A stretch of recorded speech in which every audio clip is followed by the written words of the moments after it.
All right, now we're live. All right, welcome everyone to session 3 of The Missing May Bride, a campaign for MYFAROG 4.0. And we have another new player. We have Trenton. You, Well, would you care to introduce your character to so my character is Khalid. He is a Cometian pirate who was shipwrecked just a little off the coast of Streamy Cove and swam ashore. As far as he is aware, he is the only survivor, and he made his way into town. Okay. All right. Nice. Oh, So, he is a lesser man stalker. yes. Okay. So, here's what we're gonna do. Since Khalid hasn't. Okay, so I should probably do a quick recap of the last session. So last session, uh, Athelthrith, who is Lubin's character, he's not here tonight, unfortunately. Athelthrith and his dear Edelweiss entered the town of Streamy Cove and was questioned by the Hairlith of the town about the map Macrobius and Warnar had found when they had encountered some bandits a few nights before. Intrigued, Ethelfrith visited the two adventurers in their roundhouse. After a brief conversation, they decided to join forces and uh, adventure together and investigate what is on this map. They traveled to one of the locations found on the map and they found what looked to be a burial mound. Upon further investigation, seeing fresh cart tracks and footprints going in and out of the entrance, they began to suspect this was no burial mound. They set up a trap at the entrance that Ethelfrith clumsily fell for and tumbled down the stairs inside, alerting three bandits. After slaying two of them and incapacitating the other, they discovered cells upon cells of young women locked away. They liberated a total of 90 women from the complex. Upon exiting the prison, they were met with two more bandits on carts. Another brief skirmish ensued. One was slain, and he was brought back to life by Athelfrith's orcish necromancy. They chased down the remaining one and captured him with the intent to interrogate him on what exactly is going on. Now, we're going to start with Khalid. So, how I imagine this started is sometime during this while during the events of the last session, your ship had encountered some rough seas and had foundered and broken up on some rocks off the coast. As you said, as far as you know, your entire crew was killed, but somehow you survived, clinging to a piece of the wreck. Sometime in the afternoon, you awake on the shore. Like, you don't really know where you are exactly, but as far as you're alive, and that's probably most surprising to you. So what do you do when you first I awaken? think Khalid's first actions are going to be to assess what he has on him, um, and gather up any supplies that also floated ashore. Uh, the uh, the stuff I gave him in character creation based off of the money he started with was basically just a gambeson, a bow, some arrows, and a couple days of rations. Okay, so right, so you find yourself on this beach. We're basically clinging on to a large piece of the deck that kept you afloat instead of just drowning in the sea. Mm-hmm. And I'd say it's probably midday. It's fairly bright out. The sun is out, and thus far you can't really see anybody or anything like around you. Hmm. So obviously you kind of checked yourself and made sure like check to see what exactly you had, what you have on you. So what will be Khalid's next move? From there, so I assume it would probably. So the majority of this part of Parthenio is fairly depopulated. So I assume he would make his way to the Alfar Way, that because it runs along the coast in this region, and just start heading probably north.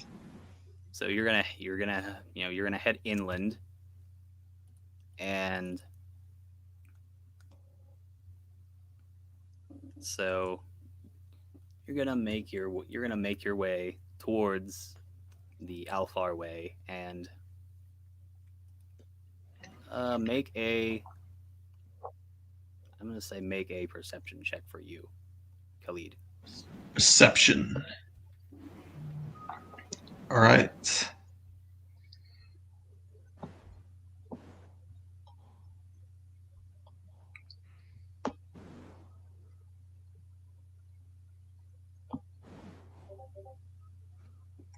That's a 17. Okay, so as you're making your way out of the brush, like heading towards the Alfar Way, uh, you see a horse-drawn cart, heading basically in the same direction you are. It's heading north. It's not moving particularly fast, and you see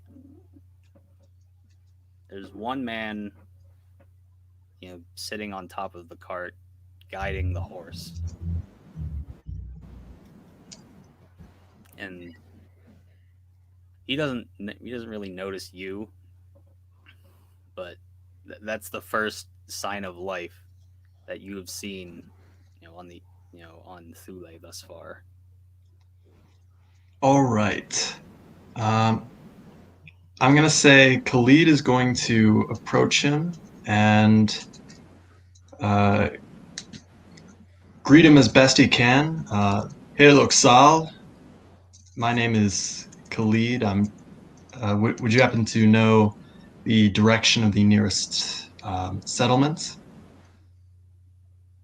All right, so this man, he's wearing he has like a hood over his head. He turns he stops his horse when he sees you and hears you introduce yourself in your broken Thulean, Hmm.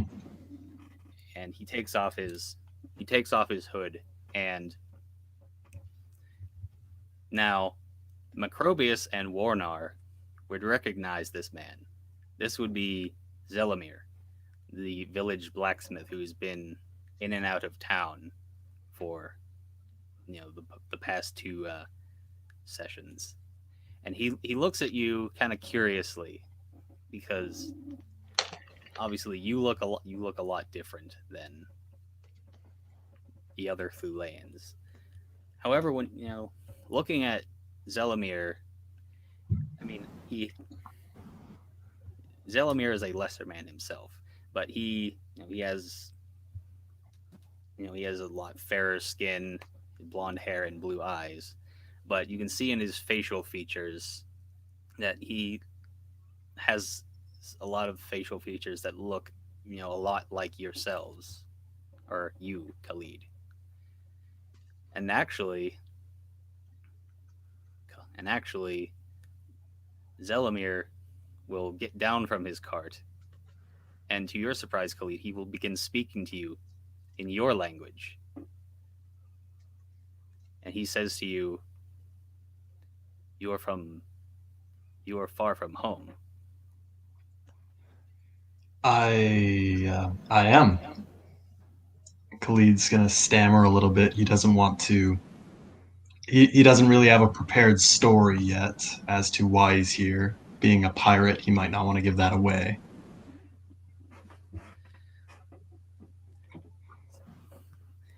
We don't see very many. I don't see very many men from the south out here anymore. At least none that I do business with. Well, it's good to see you. Um, my name is Khalid. How about you? That is not that's not that important right now. But I may tell you in time. So what? How did you get here? Shipwrecked. Merchant vessel. Ah, I see. I I see. was the bodyguard of a merchant by the name of Abdul Jafar. Um,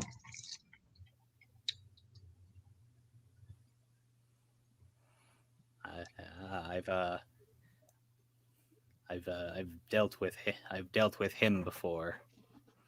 Assuming that he's assuming that you haven't just made up this guy. I have made up this guy. Yes. So he just kind of assumes that he's somebody that he knows, and he's like, ah, I've dealt with him many times before. Come, join me on the cart. I will take you to safe. I will take you to safety. All And right. he motions to you to join him to board the cart.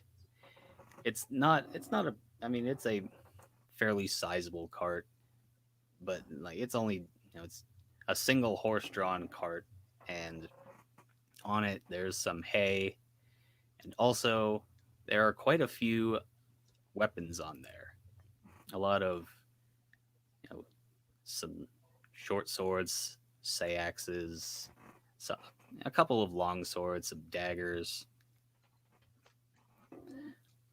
and they look very well made. And I'm assuming that you would kind of actually I'm gonna have you if you want to like kind of examine one of them, you can. Roll perception. Um, I'm gonna say investigation.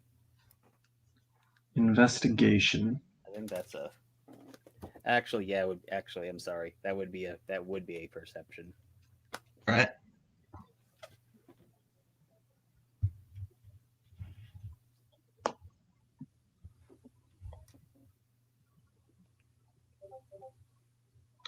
And that's a 9. Um, you can't really determine maybe you can't really determine maybe the quality of these weapons here, or but the only thing that you can kind of discern out of it is the towards the hilt of the swords on all of these blades is a what you can assume is his the blacksmith's touch marks, which looks like the the sig rune but backwards. So it looks more like a Z than kind of an S. That's really the only discerning feature that you can determine from any of these weapons. I'm gonna say Khalid probably just offhand compliments his craftsmanship. It's a nice thing to do. Ah, you. I see you've taken an interest in these fine bladed weapons that I have. I am a blacksmith by trade. The all of these were handmade by me. It's good craftsmanship, yes. I didn't see a lot of things like this back home, boring place where I came from. Oh, Yes, yes, a good blacksmith is few and far between in those lands. I visited the lands to the south many times, many times. It's almost the second home to me.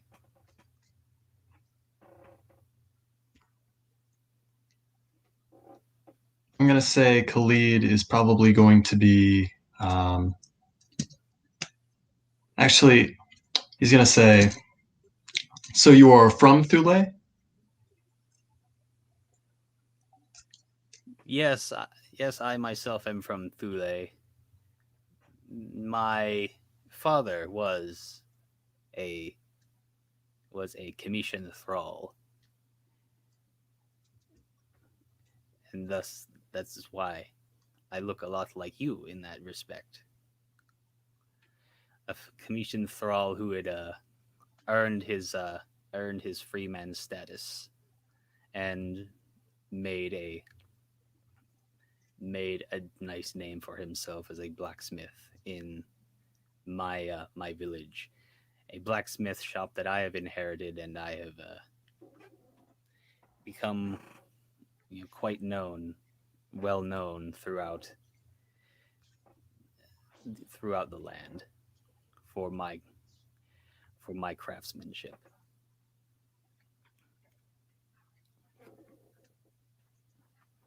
Interesting.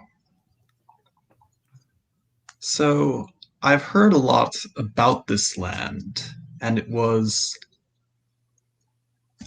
So could you tell me exactly discern truth from myth here? Um, so there are things in this land that are not in Kemet, correct? People with magic and um, etons and such. Are these things really real? Oh, they are real. They are very real. It's it's quite a it's quite a shock. I've it's quite a shock for many foreigners to come across the sorcery and the occasional etin. And all the while this is going on, he's actually turned his cart around and he's going back down south. And he he actually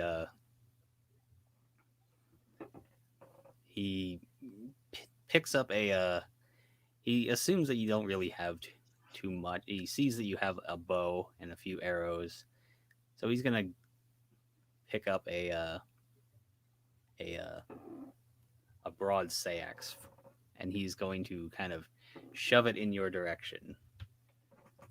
You may need this. I'm not sure I can. I'm not sure I can pay you for that. Um, um, Sir, I suppose you haven't told me your name yet. Um, you should probably keep it. Oh, you won't need to worry about payment. If it's considered a kind gesture from a fellow commission to a commission. Now, if you insist upon payment, I may have a proposition for you. I'm listening. Thank you, sir. And he takes it and um, inspects it further, just looking it over, making sure it's not a trick, but not obviously making sure that it's not a trick. Now, he's you can kind of tell that Zelimir is being very genuine. Like he you kind of take a look at the sword. You can really see the fine craftsmanship like that he had put into this. Now, I have I have many many business partners that in in and around Thule, and many overseas, back home in your land. And the work the work that we do, it brings in a very a very considerable amount of money, and I could always use some more hands. You don't have to accept the offer right now. Maybe you want to think about it overnight. Could I hear the offer?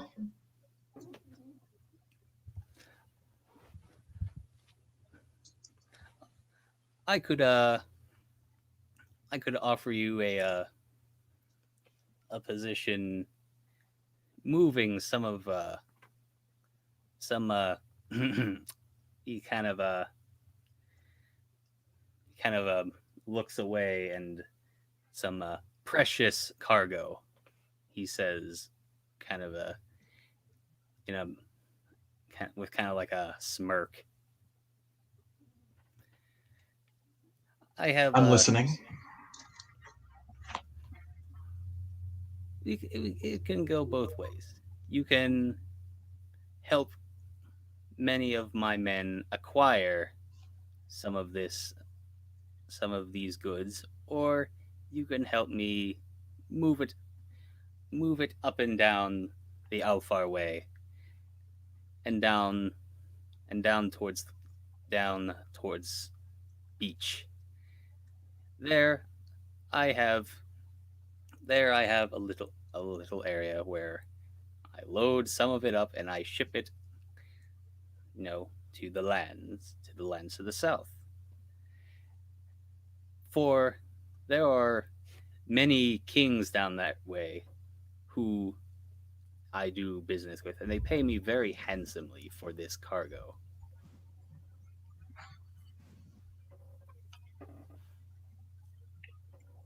Um, if I may inquire, what is this cargo?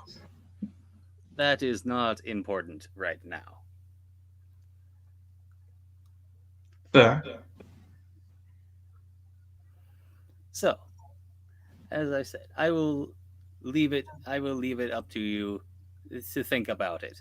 But take this weapon as a gift. Thank you very And much. from there he takes you back to the village of Streamy Cove, and he is kind of he you know lets you stay in his roundhouse, and lets you get rested, kind of patch up any wounds that you might have, get something to eat, have like somewhere comfortable to stay, because I imagine, sleeping on a boat that's, been at sea for several days is not the most comfortable. Oh, it's not, no. Yeah. Anyway, so from there, we are actually going to move over to Macrobius and Warnar, and catch up where they'd left off last session. So you have chased down this one bandit after Correct. Rith had revived his recently deceased companion back to life with his Orcus necromancy.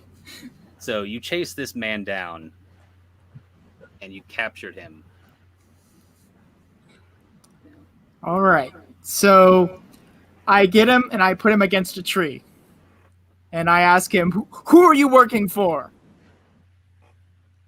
I cannot tell you the name of my master. Shouldn't he be a little delirious because of, he just saw his friend reanimated? Yeah, he's kind of like saying this in between breaths, as he's kind of flailing and struggling to try and break free from your grasp. Well, you're gonna have to tell me sometime soon, or else, we're gonna have to do something about you. We can't let you go.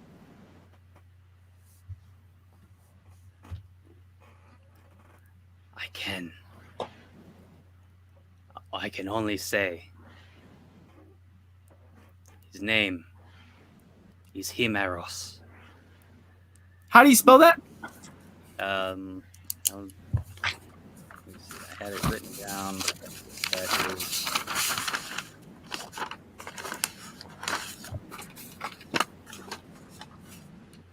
I'm just expecting myself to be like Batman. Where is he? I mean,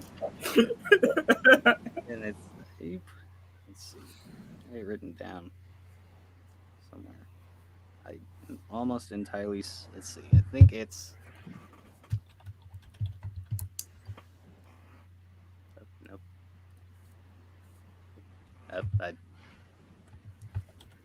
That's the. Yeah, there we go. I think that's how I. Okay. Yeah, that is the. That is how you spell Himeros. So that's his name, or is that just a alias? Let's see. Roll. I'm gonna have you roll for this. Let's see.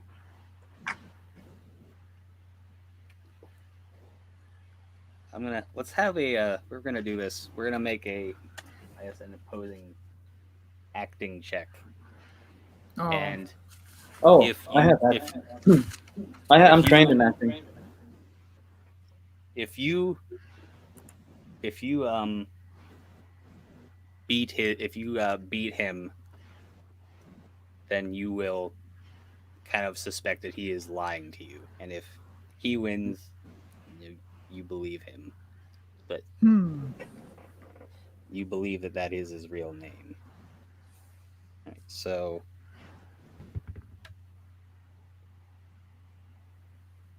all right, he's got a 17. And acting is charisma.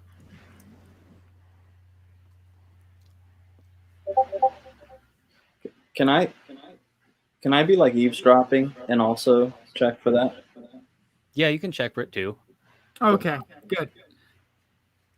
So I got a 9, but that's -2, so it'll be a 7. Plus 1 charisma, so it'll be 8. I got 8. I got a 20, nat 20. and I'm trained in it too, so I'm pretty good at acting.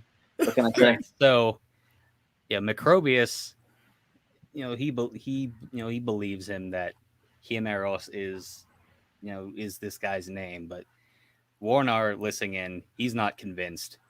He thinks that he's concealing the identity of someone. Okay, so I grab Macrobius by the shoulder and I say, no, no, no. And I get up close to this man and I tell him, lie to us humans is one thing. Lie to us noble men is another thing. But you cannot tell lies in front of the gods. You must tell the truth. What is his real name? The gods have abandoned me. Hope is not lost. The gods will come. But you must prove valor. You must show true strength and honesty and courage. What is the man's name? Okay, I'm gonna have. Let's see. Is there a skill? I'm gonna have you make a charisma check. Okay. A charisma check to see if you can. What do I roll? I think it would just be kind of like a. I'm gonna say it's probably just a. I don't remember the exact skill to use, but. Oh, is it? Just make a a charisma check. Okay, sure. To see if A you can. D20. Yeah, D20. It's a 9, but I got a +2 in my mod for charisma. Does that count? Yeah, add your mod to that. Cool. So 11. I'm gonna say that's not quite enough for him to Yeah, it's pretty low. tell you. So he's just gonna hiss at you again. He's like, I'm like, come on, buddy, tell me the truth, please, will you? Come on, tell me the truth. I pull Warner aside. I'm like, no, you gotta pull the truth like a real man. And I start slapping him around. Oh. Tell me, who is he? Wow. so you, I'm like, that's how it's done. so you have this. I assume you still have this guy restrained. Yep. I'm just like slapping him across the face. I will never tell you his name. Is there a nearby pond? I'm gonna say, make a foraging check. Okay.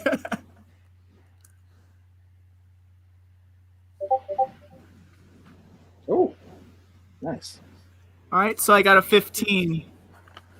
Okay, so probably about 100 feet to the west, there's the startings of a bog.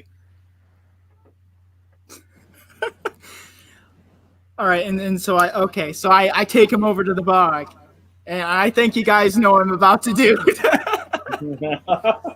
Yeah. I'm gonna throw you into this bog if you don't tell me what his name is. Tell me now.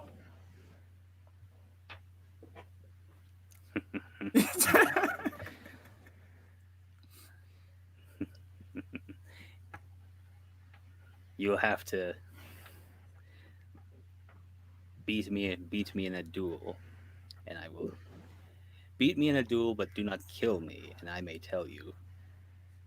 Oh, so you want a duel with a guy that has you with rope behind your back and who's about to throw you into a bog? Sure, I'll take you up on it. Sure. All right, so I guess we're gonna roll initiatives, or at least Macrobius and this bandit will roll initiatives. I'll just cheer you on from the sidelines.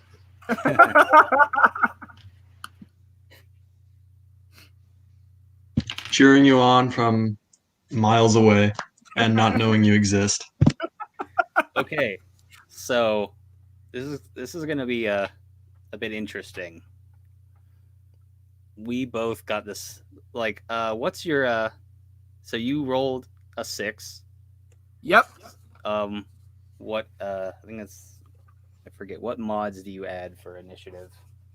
Initiative. I gotta look that really quick. I had the Mythmaster sheet with me, but I don't have it now, so I'm gonna have to do some page searching. I remember that initiative is D6 plus Dex plus any mods that you may have. Is it capital D Dex or is it just? It's just like your. It's your Dex modifier. Yeah, I just got a 1 with that. So a 7. Yeah. So actually, the both of you are going to act basically simultaneously because we rolled initiative. That's awesome. So the bandit is going to he's going to, I assume that he's just gonna, you let him go and you are going to, he kind of like takes a couple of steps backwards. He pulls out a long seax. Okay. So, I guess, kind kind of don't know if I want to be all defensive or if I want to make the first strike.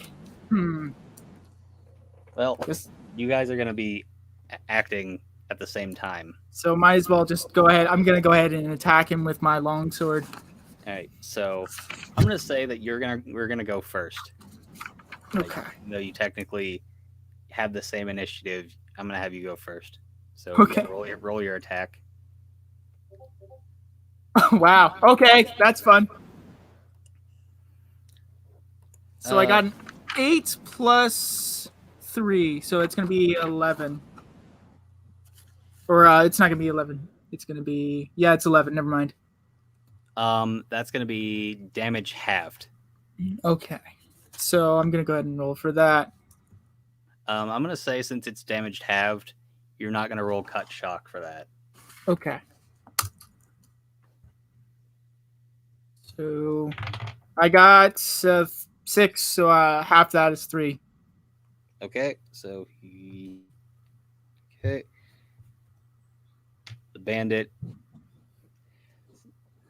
So you take a swing at this bandit. You probably just like kind of catch him on the shoulder, like just with the very tip of your blade.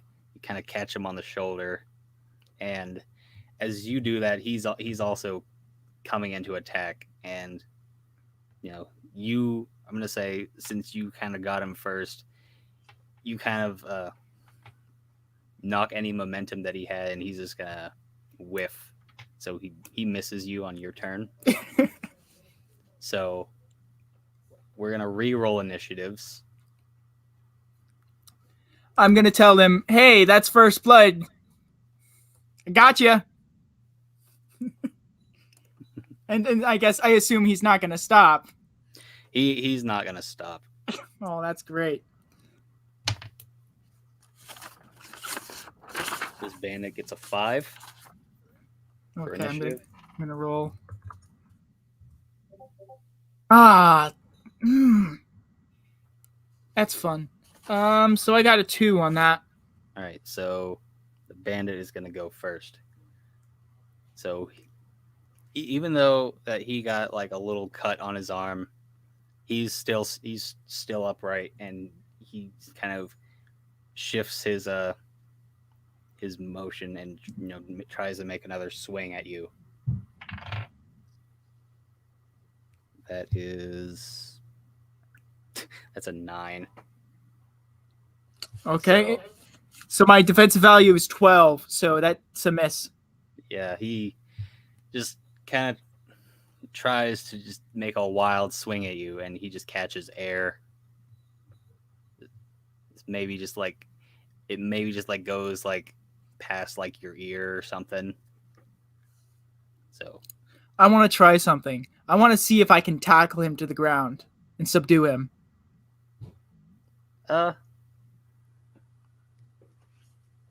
Yeah, I'm gonna say you could do that. Okay. So I'm gonna.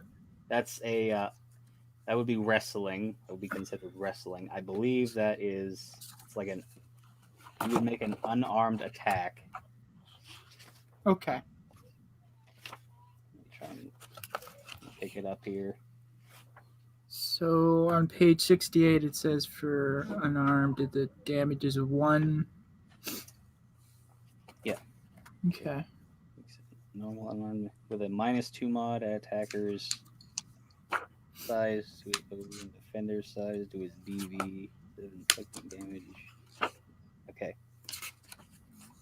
I guess yeah, just make like an unarmed attack with a -2 mod. So it's going to be a 14 since the result was 16. Yeah, you beat him. Okay, so I tackle him to the ground and I start saying, dude, you lost the duel. I got you first.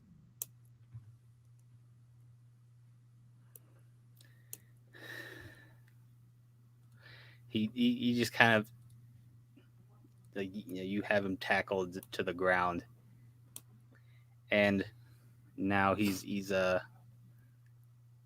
just kind of out of breath now, and he's like His name is Z.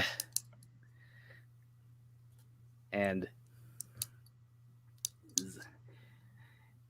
he's gonna. I'm actually gonna have him try and break free, Oh, great. and he fails. He fails at doing that. So you keep him. You keep him down. Warner, I need your help over here. He's trying to escape. Not on my watch. I'm gonna go gently go over there and just hold him still.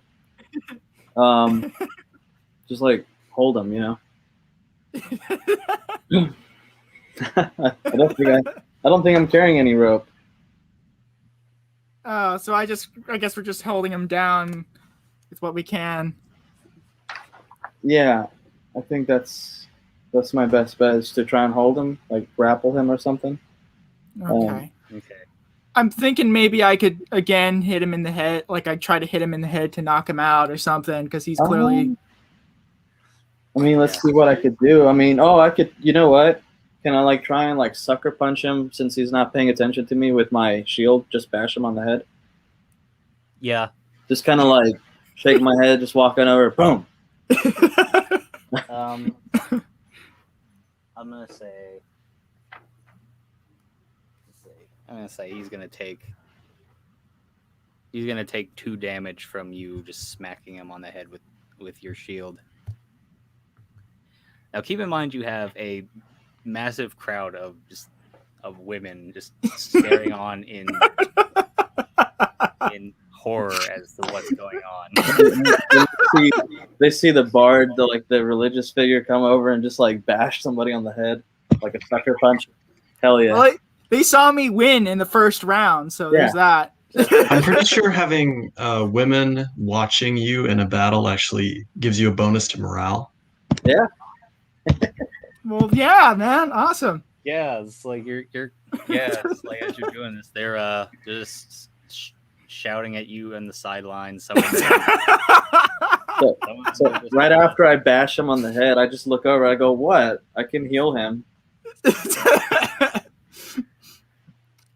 All right, so he's going to let's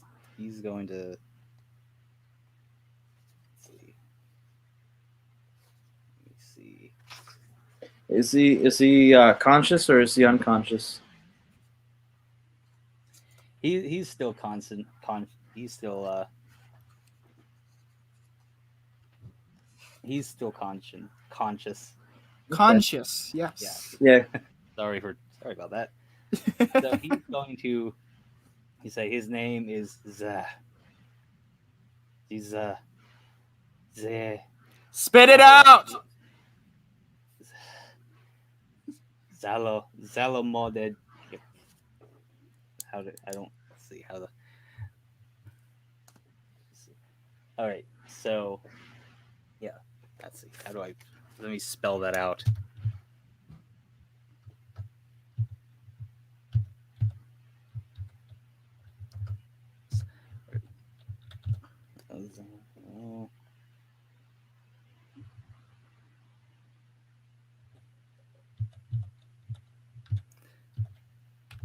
I think that's how you spell it, but that's the name that he gave you.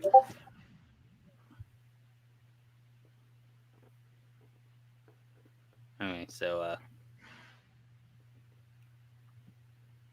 you guys hear me? I can hear you. Can you hear me? Yeah, I can hear you. It looks like maybe Cam is. I think Cam maybe just has to jump back in. Okay.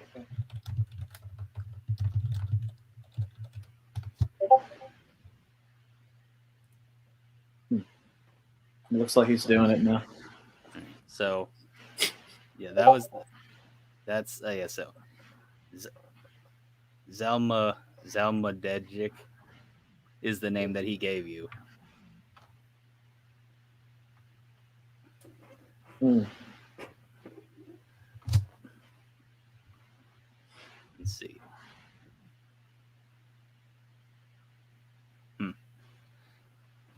So okay, that's the name that he gave you. Well, we wait for Cam to you know figure out what's going on. What are you gonna do, Warnar? I'm gonna kneel down beside him and say, "Does this hurt?" And I'm gonna put my hand firmly, but gently, but firmly, on his shoulder where he's got the pain. Yes, Yeah. I'm gonna say, "Does this hurt?" He's just gonna cry out in pain. I'm gonna look at him in the face and hold with my other hand. I'm gonna hold like the side of his face. I'm gonna hold it up and look at it and say, "Do you want the pain to stop?" So what? Wait a second. What are you doing? I'm like killing him? No, no. So he says the name of the dude, Salma Dojek. I don't know, something like that. And I'm gonna lean over him. I'm gonna kneel over him. I'm gonna grasp his shoulder where the wound is, and I'm gonna grab it gently but firmly, and I'm gonna squeeze it a little bit. And I'm gonna say, "Does this hurt?" And then he said, like he cries out in pain. I'm gonna grab the side of his face and gently look him in the eyes and say, "Do you want this pain to end?" He's not going to verbally respond. He's just gonna nod yes. We can end this in one of two ways. One in which you walk out of here, and one in which you don't. Where can I find this man? Not if you can answer this. He nods that he doesn't know. He travels. He is everywhere. We are everywhere. Can you lead me to him? He nods. He doesn't know where this man could be. Okay. I look over to Macrobius and I say, "Do I save this man?" I say he has done enough harm that I don't think he can be redeemed. His only redemption is being in the bog, in my opinion. He's already tried to kill me during a duel, so I say there's nothing left for him. So you're just gonna I'm gonna. Well, he's a bandit, right? Yeah, he's an outlaw. So okay. I say we just end his misery. Okay, so I'm holding him, and I'd like to just say, "All right, you've made your impact on this earth. You've made your impact," and I'll turn him over into the bog and slit his throat. Wow. I'll say, "Go with the gods. Let them judge." So you're just gonna like cut his throat open and just like drop his body into the bog. I'm already kneeling beside him. I just want to turn him over into the bog, into the water, and just underwater, just slit his throat. All right. So you just kind of see just like him just gurgle you just kind of hear him gurgle underneath the water as his body sinks into the dirty bog water and vanishes underneath. Yes, and I'd like to just make a prayer to a few of the gods, to Odin, to Heimdall, and to Frey. Not to Holder, your well, no, yeah, for him as well, but just to various gods through this experience, and just make a little prayer off to the side for this man. Okay. So now that you have dealt with this bandit, you are left with Macrobius and assumingly Athelthrith and 90 women. All right. So what do we do with all these women is the real question here. We're gonna have to have them come back to their. We're gonna have to have them come back to their village is, and like maybe they don't know the way. So I guess we're gonna take them back to our village and contact with people who know. Well, we do have a map, so we could consult with the map, and we'll give them a few more horses so that they can actually go on their way, lead them on the right direction to what kind of road directions and stuff. So I think we should go back to the village. So you're going to just kind of like take all these basically refugees at this point and herd them back to Streamy Cove. It's you do have okay, so you do have there were the two bandits that you fought. They came on carts. One of the like there's two carts. One does not have a horse because it ran away, and one it still has its horse. So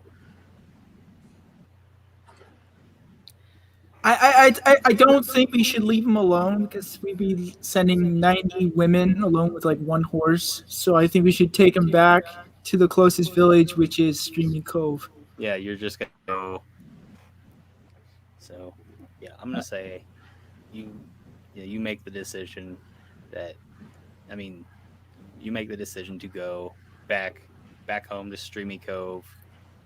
That there the women can be treated for any injuries or anything that they might have. They can be fed, and eventually they can be brought back home to whatever village they came from. I'm sure that the May King's gonna be very happy about this. I'm talking about like a lot of people coming in, using up a bunch of the resources and housing and medical supplies. But maybe he'll understand, that we're doing the best we can to find the May Queen, and that at least we're saving some lives. So I'm sure he won't mind too much. I'm sure he won't. So by the time you get back, you and Warnar get back with all of these women back to Streamy Cove. It's probably evening. Okay. So it's probably like 6 o'clock. Like the sun is really starting to go down at this point, and you come parading in with this mob of women behind you, and it's quite a sight for all the other villagers, because and it's like they've only seen the only time that some of these people have seen so many people coming into town is when the village is about to get sacked. So we can assume that they're, getting their arms ready and. Well, if they were going to sack the village, but of course none of them are armed. So Macrobius, this is your village, right? You might want to go say something to these people. Oh yeah. All right, so I tell all the women that okay, we're gonna let you rest here, but we'll take you back to where your village is, and we'll let you know. We'll get you ready and to get back home, and so hopefully you can forget this happened. And then so I guess we walk into village, and again, there's nobody. Is there a crowd that's formed from seeing this massive sight? I'm gonna say that a crowd has started to form of curious villagers. All right. Who have seen this big crowd of women being herded into town, and here I'm gonna have Khalid. I'm gonna have him jump in and make Yeah, you make a perception check. I'm assuming you're probably, you're probably still resting from, you know, your day's events.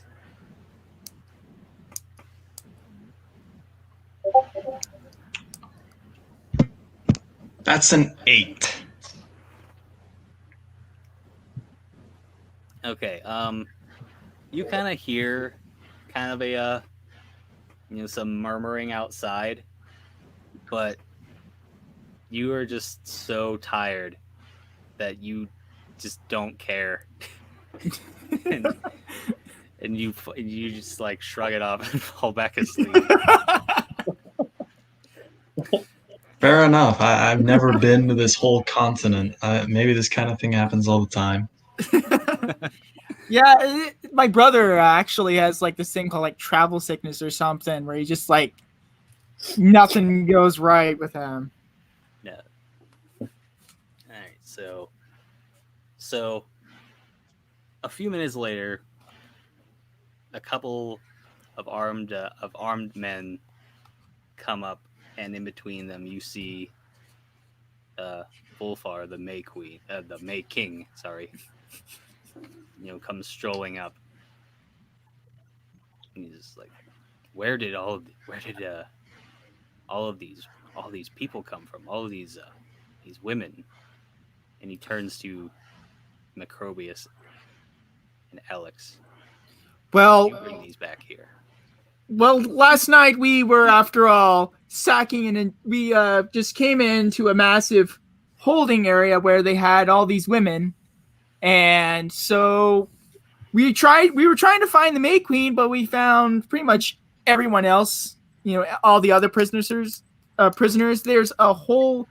It seems like there is a huge human trafficking syndicate that's going on right now, where they are kidnapping women from villages and using some kind of nefarious purposes, possibly even slavery. And so we came across this one bandit and we interrogated him, got some information about the man behind all this. Wolfar kind of strokes his beard, pondering. This is most troubling. This is most troubling indeed. Are you sure? Have you gone through all of these women and made sure that none of them are my May Queen? I'm pretty sure I'm the one who inspected everyone to make sure that they weren't hurt that bad. So I'm pretty sure that your May Queen is not. I can always double check, but I'm pretty sure that the May Queen isn't here. He kind of frowns a little bit more. You brought in all these women, and it just so happens that none of them are bride. So he's just kind of turns to one of his guards, and he just tells him to get some of these women a place to rest their head and be fed and treated for their wounds. So like make it like a quick like tenting area or like place outside, because clearly there's not enough room in the village for 90 people. Yeah, I assume that there's just going to be kind of like they're going to have to build a temporary encampment to hold all these women here.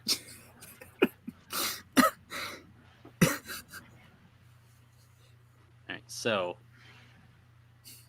some of the guards of the Harem go basically door to door, asking able-bodied men to help out and build this camp. And one of them comes to the door to the roundhouse that Khalid is living in. And he knocks very loudly.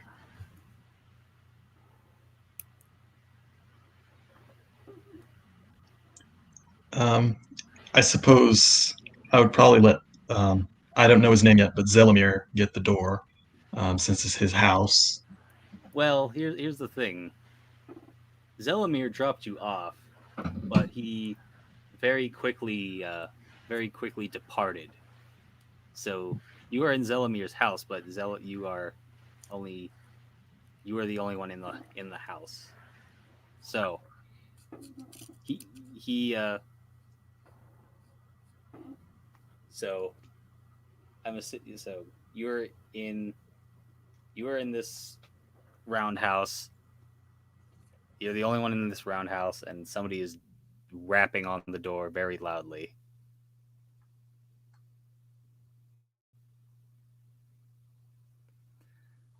I, Hello? Hello, this is. So I don't live here, but what do you need? I'm sorry, I didn't hear you. Like my internet cut out for a little bit. Oh, um, hello. I am Khalid of Isar. How are you? Greetings. I was expecting Zelimir to answer the door, but I suppose you are his guest. And we need we need we need men. We need able-bodied men to help out these young women that two of our noblemen have brought in. We cannot house them all in all of our houses. We need to build an encampment for these women. Khalid is okay. So Zelimir is his name. He goes, uh, the blacksmith you're referring to, right? Yes, yes. Okay. Um, uh, all right then. Tell me where I need to go. And the guard kind of escorts you out to an open area just outside the village where some of the other able-bodied men have gathered some some logs and some tarps to just lash together some tents. And he ushers you over to a pile of wood, and he ushers you over to a pile of wood roundabout where Macrobius and Warnar are standing. I'm assuming, Macrobius and Warnar would very graciously help out, unless Oh yeah, totally. I still got some more energy in me. I mean, cutting off two people's heads, tackling a man to the ground, but I've still got some energy left. so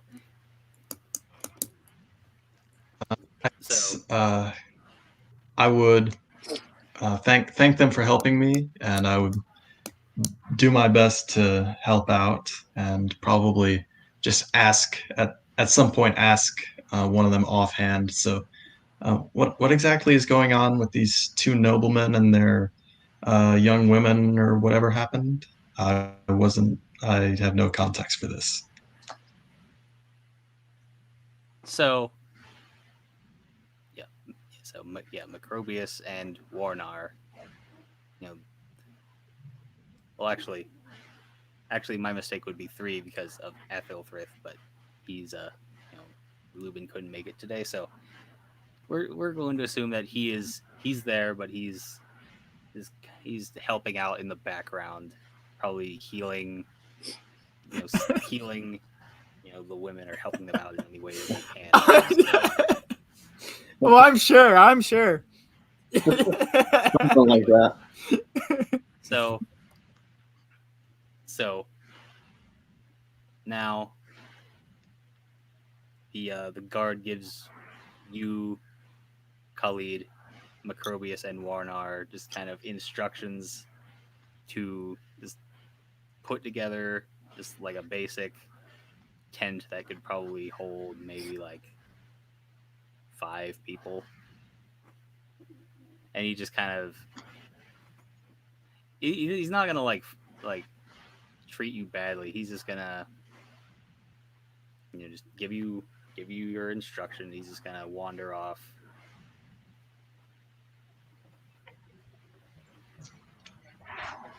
So now you guys can role play that out if you so choose to. So Khalid is just standing around with like tools in his hand, not knowing what to do. Yeah. I am trained in crafts, so I guess I somewhat know what to do. Okay. I mean, There I we go. imagine you kind of had to be a bit very crafty, if to make any quick repairs to the ship, like as you were at sea. So All right, so I assume I'm working on something, and then I turn over and I see Khaled just over with some stuff and doing his own thing, and I see that I don't recognize him. you don't recognize this. You don't recognize him at all. Like you recognize him, as a human being, but he looks very different than anybody else in the room. His darker skin tone, his probably like the shape of his skull and like his eye color and hair color. So he looks very he looks foreign to you. Should I do a Should I do a world lore roll? Yeah, I'll say make a world lore check. All right, so I'm trying to remember. I get a 6, so I end up with a 5 as my result. So I don't quite know what he is. Yeah, you've heard tales from probably your mother or your father or other people in the village about foreigners, but you can't quite put your finger on it what they were called or where they came from. You just kind of like remember kind of like what they look like.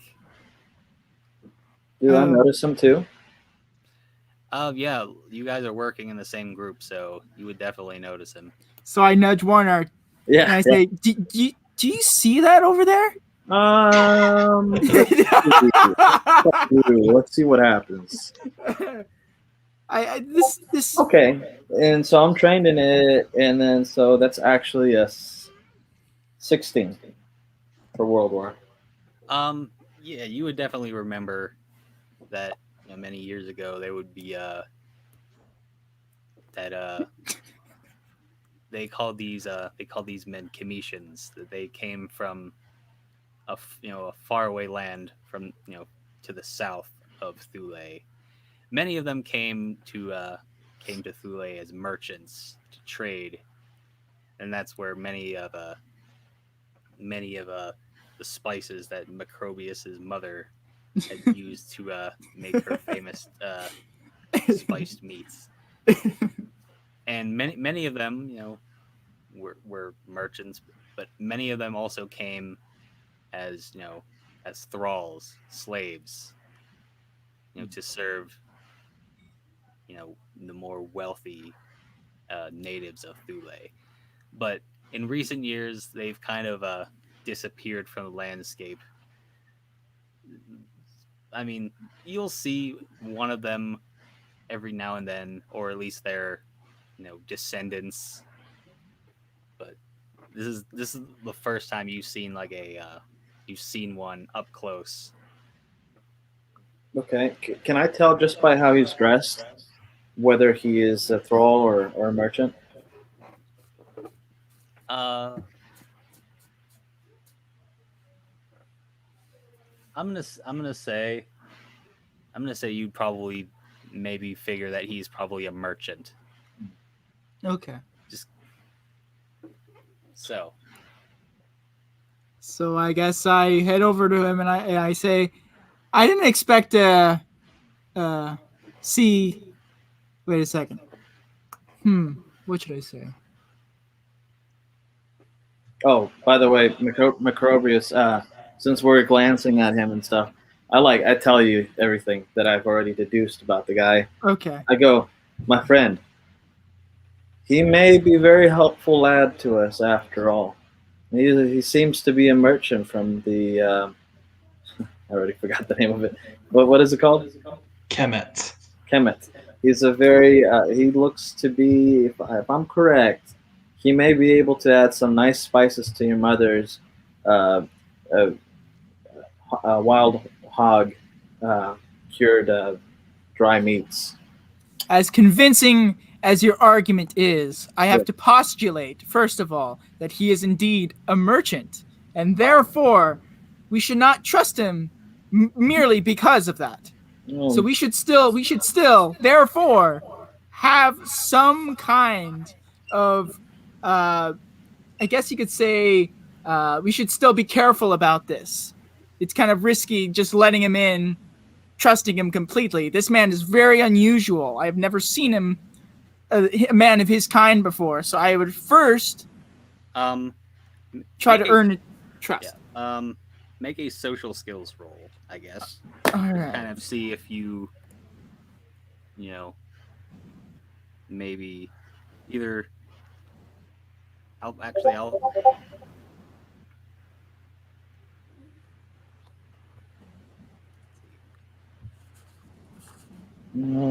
got a 12.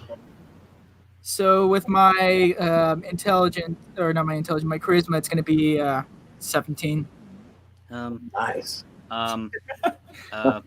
Khalid, I'm gonna have you make a social skills roll as well, just to try and Social skills. just to try and maybe make them trust you a little bit more, because you are a foreigner. That would be. Let me check if I have any charisma. No. So that's an 18. Yeah, you after their initial distrust of you, seeing you look very different. You don't look anything like these. Then you don't look anything like Macrobius or Warnar. But after working together, you kind of start chit chatting a little bit in your broken Thulean. That you're not that bad of a guy. You kind of like start having some laughs, telling a couple like quick stories, and you kind of start loosening up about each other now. All right. So I'm just gonna ask. I'm just gonna ask offhand, like. So what exactly is going on with just seeing all these people milling about, and obviously this isn't like an ordinary sort of event, it seems to him,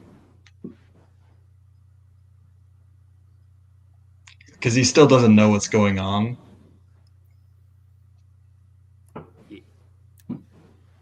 So Khalid doesn't know what's going on here. Yeah, yeah, like you had me make a perception check earlier. Yeah, he just kind of like got into town. Like Zelimir brought him into town a few hours ago. He didn't really Zelimir knows about this like kind of this whole thing, but he's been very, he's So he's asking me the question. He's asking you like what's going on, like Okay. why are they doing this, and what's I thought he was talking to you. All right. why are all these women here? So I turn to Khalid and I'm like, and then I say, well, I woke up one day and I found my childhood friend, who's also the May bride, kidnapped. So I've been And your so sister as well. yeah, my sister as well, and we've been trying to track him down. And so I just rescued a couple, 90 women basically, and almost got attacked by a giant spider. We had to. I think yeah. So that's pretty much it. So we're pretty much building stuff so that we can just get them in town safely, and then in the morning they can leave. So yeah. Okay. So as you said, Macrobius kind of gave you the rundown of why all these women are here. And so how does Khalid take that? I think Khalid would firstly congratulate them on liberating all these people. Sounds like it had to have been tough, 90 people freeing them. And also inquire more as to the giant spider. Oh yeah, that's something that our friend Ethelflith found. He was walking into this dark room, and it was filled with the corpses, like kind of attached to the ceiling, and this spider was right next to him, and he managed to run away from it. And we left him a couple of good snacks for him to enjoy while it's empty. So we gave him some food, feeding the little pet. So yeah, I also just also decapitated a guy whose head fell down the stairs, like long flight of stairs, right in front of this other guy, and also that guy, Ethelthrith, also. This is a funny story. I almost cut off this guy's head, right, and it's still hanging on by a piece of skin. And my friend Ethelthrith has the amazing idea to resurrect this guy while his friend is standing right next to him. The lead is just like trying to keep up a smile, but he's like not sure if he believes you, and if it is true, it's kind of horrifying. Yeah.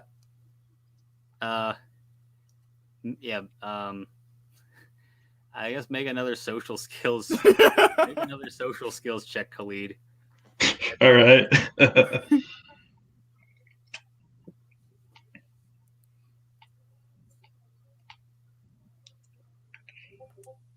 One natural one.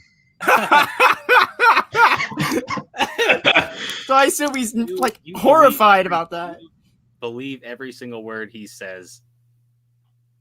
He doesn't believe. No, and he's just like absolutely intrigued about everything that you just said. Like, you were just like in awe.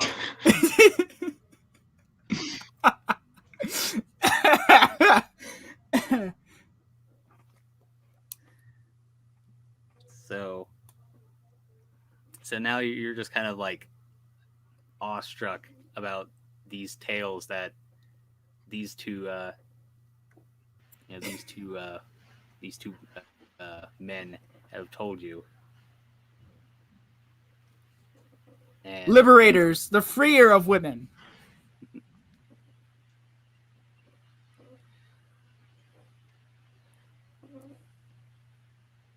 all right, so Okay. I'm gonna say, since Khalid he's a pretty crafty type. You two, put together. Actually, I'm gonna have you guys basically just all roll crafts. Oh, cool. Because you're putting together this whole thing.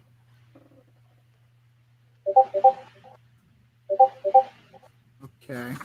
So I got a 17.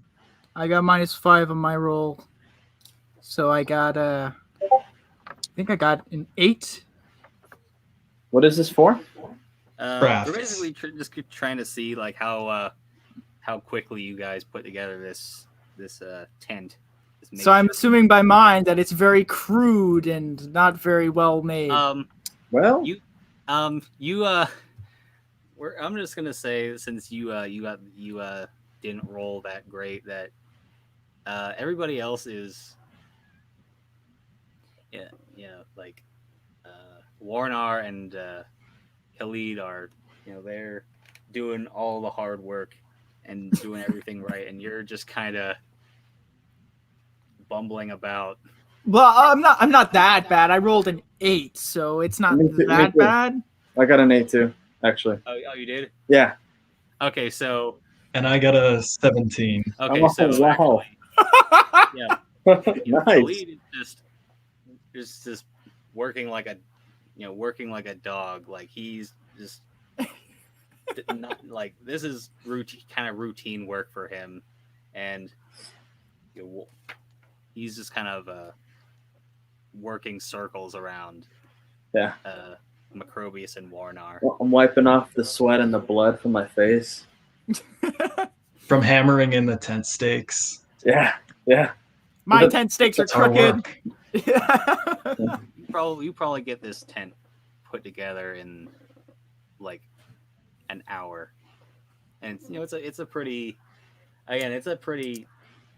crude tent. It's a temporary structure.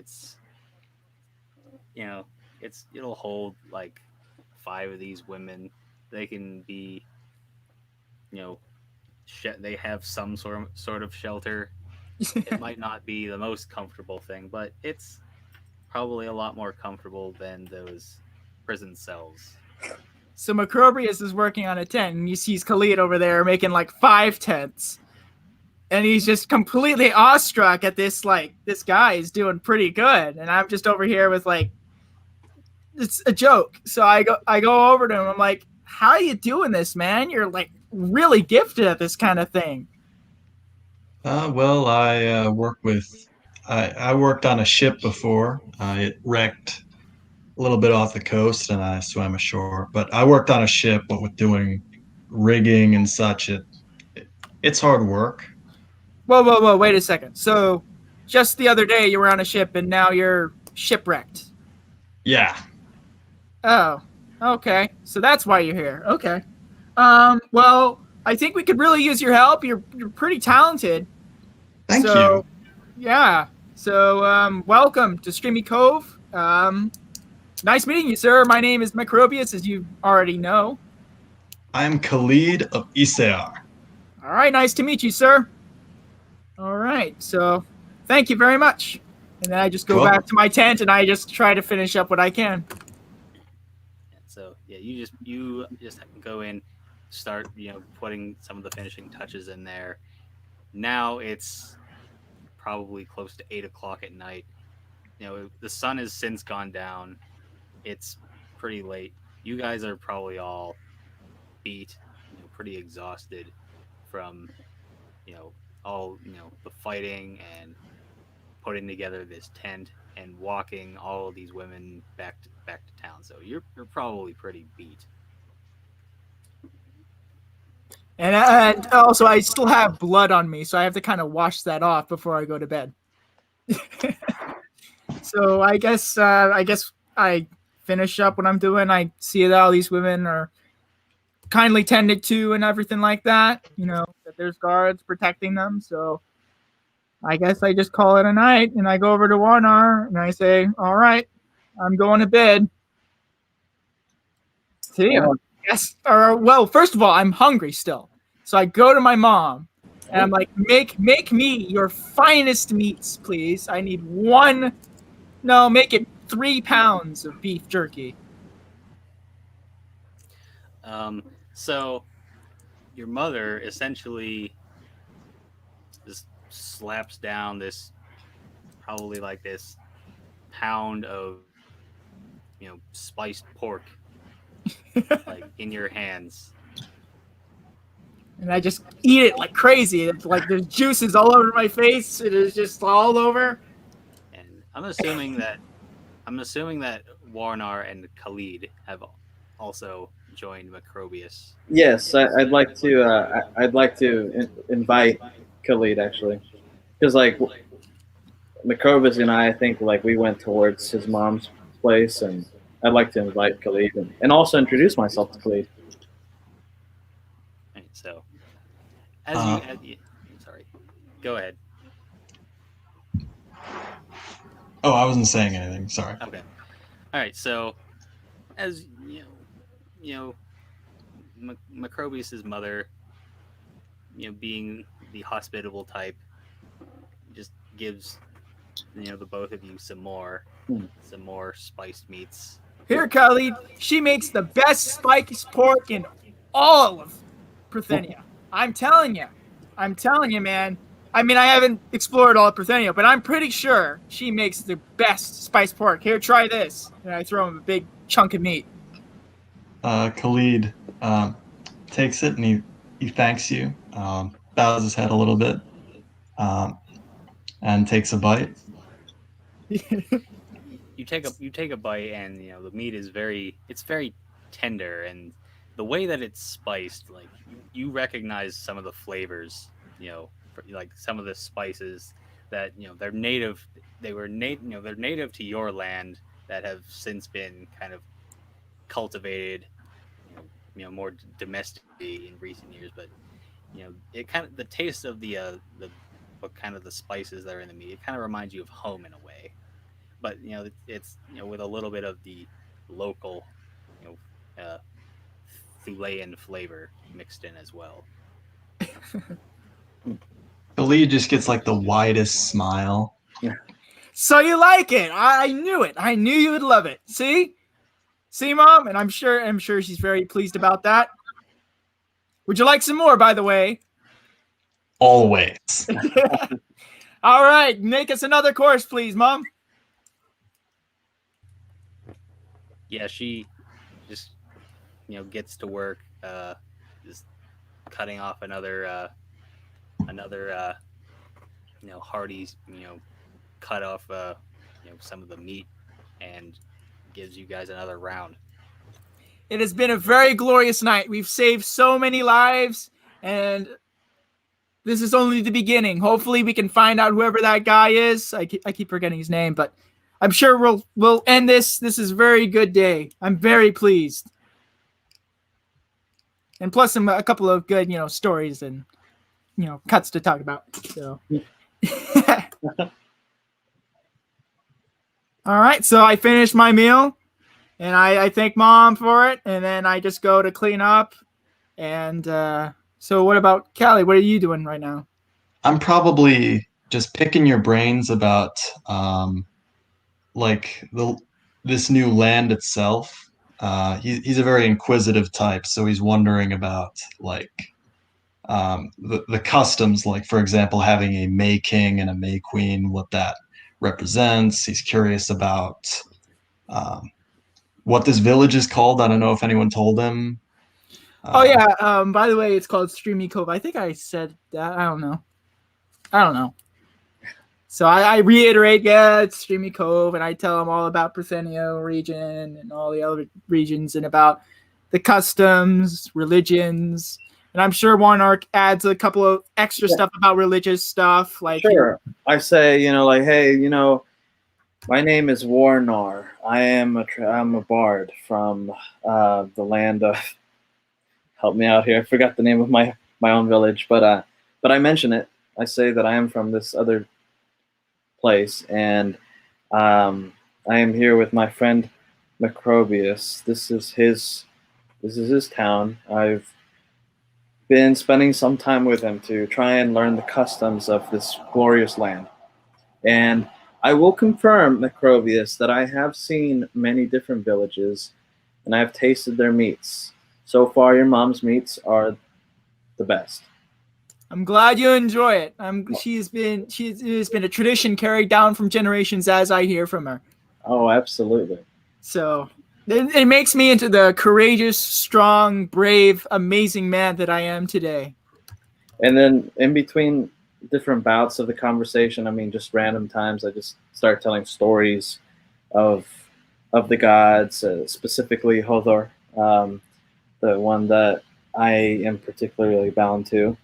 And, I talk about my relationship to the gods. And in my calling as in life. So what about you, Khaled? What about you? Do you have any stories to tell us? And Khalid just kind of thinks like, how do I tell them anything truthful without telling them like that I'm a pirate? So he just decides to talk about like um, growing up in Kemet in a fishing village called Sumar, um, being a fisherman and leaving home for adventure. And well, there isn't much to tell after that he can tell. So All right. So there we go. I'm full with meats and I am ready to go to sleep. So I get ready to go to bed. Yeah, And I congratulate Warner. You acted very well today. Thank you for your healing powers and all your work. And you, Kelly, I can't wait to go on an adventure with you. This has been good night, I guess. Good night. yeah, I'll talk to you in the morning. yeah. The both of you, Macrobius, you fought bravely today. You give us hope and inspiration and great morale. Thank you for your leadership and your strength. Anytime. Very, And- very inspiring the way that you build things. I need to one day talk your ear and get to know some of those secrets. Ah, my one tent. I'm sure she'll hold. Maybe. Might want to check on that again before Yeah, I you. might want to. In the morning. In the morning. Yeah. so yeah, you guys after feasting on some more of the meat, you guys kind of just like pass out in a food coma, and you wake up in the morning, probably about 8 in the morning. By this point, the town is woken up, and the hair lid of the village has, you know, already started trying to repatriate, some of these women, just take them back to the villages that they were taken from. But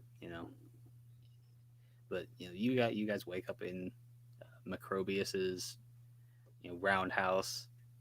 You kind of just stretch out and get ready to start the day. I'm sure I had a very I didn't have a really eventful dream. It's just more of just me going around just walking, I guess was my dream. Not very eventful. Even though I've had a very violent night, it's just more of I was more just kind of too exhausted and just kind of had whatever dream. I wake up and I guess I just get ready for the day. I want to say that I had a dream that I was approached by Hothar, and he told me to expand my horizons and don't forget that there are many brothers and sisters up there as well, and to start learning from others' wisdoms as well. And then I actually wake up maybe an hour before everybody, and I start praying. I start my morning rituals where I start burning the pile of sticks and herbs and creating a little bit of an atmosphere in a spherical area around me to give to ask for strength, direction, and inspiration into my day. Excellent. And what is Khalid doing? I'm gonna say he has a dream.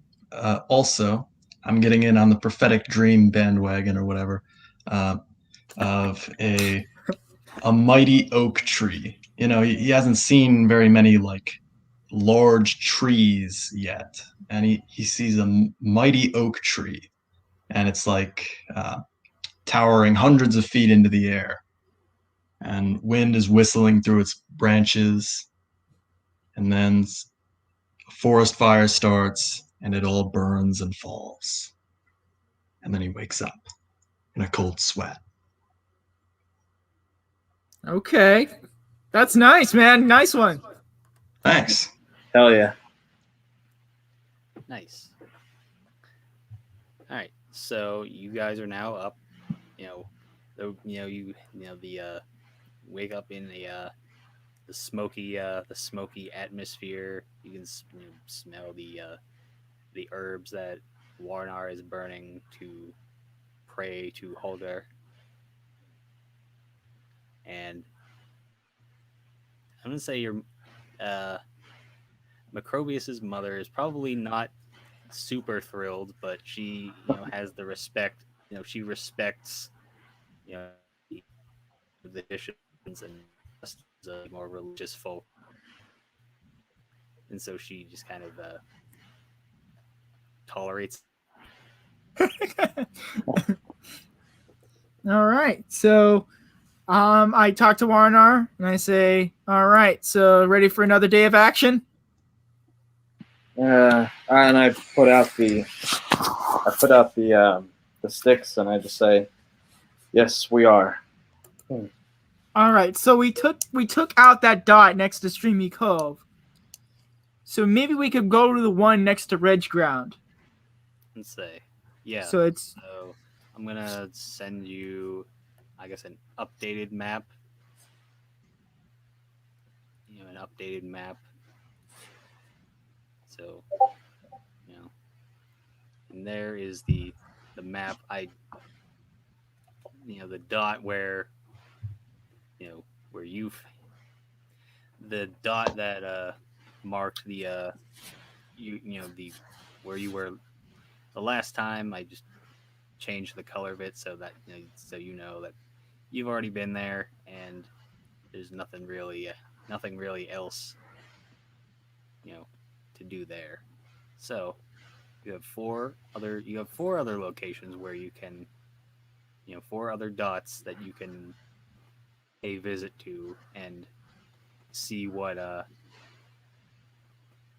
awaits you there. all right. So this is going to be a little bit more open ended. We could go to the one next to Reg Ground, or we could go to that one to the left between the two, I guess, high grounds. So which one would be more interesting? I guess you could say.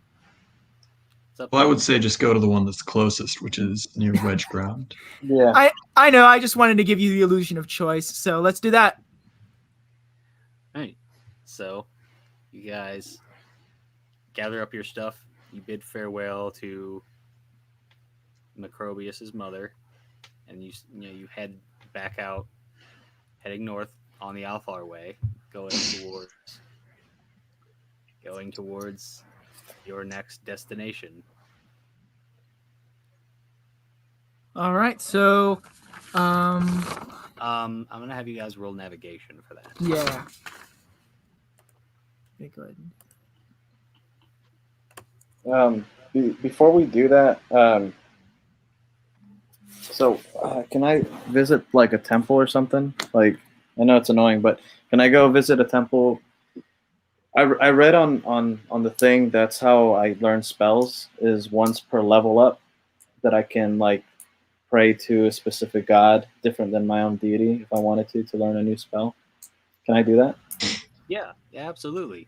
Oh, okay, hell yeah. Well, I was looking at it when we were starting out. I'd like to pray to Heimdall for awareness. That helps with perception. It adds +2 on a weak level. Nice. It's pretty badass. Yeah, I'm out. And absolutely. Hell yeah, thank you. You could find a small, find like a very small altar, like kind of like by a sacred tree that somebody has dedicated to Heimdall. Cool. And you pray to Heimdall, and I don't think Macrobius and Khalid, this is very different to him, so I imagine he'll just stay back in respect, and Macrobius probably as well as Warnar prays to Heimdall. Yeah. So Khalid sees it. Mm-hmm. He's probably like really weirded out because I think for this ritual, I cut up my I cut my wrists or my hands. I cut my hands. I smear it on my face, and I put it on the tree. And I give my thanks to Heimdall, and that I get to know him better. And then visibly my hands are dripping, but I like heal them real quick, like the cuts like go away. And then I just point him up to the sky, and I look back at Khalid, and I just look away. So Khalid has the character flaw that he is greedy, and he was left alone in Zelamir's house, and so I have to roll to see if he is in a situation where he can extract profit. He has to roll to see if he can resist the temptation to do so. Yeah, so that would be. I think that's a Willpower. That's That's so will cool. D8. That's kind of cool, actually. That reminds me of your character when you stole that Cthulhu figure. I did not make it. Oh, okay. So, yeah, you saw. I assume that you saw probably like he gave you a broad seax, I think. So I assume that you saw maybe a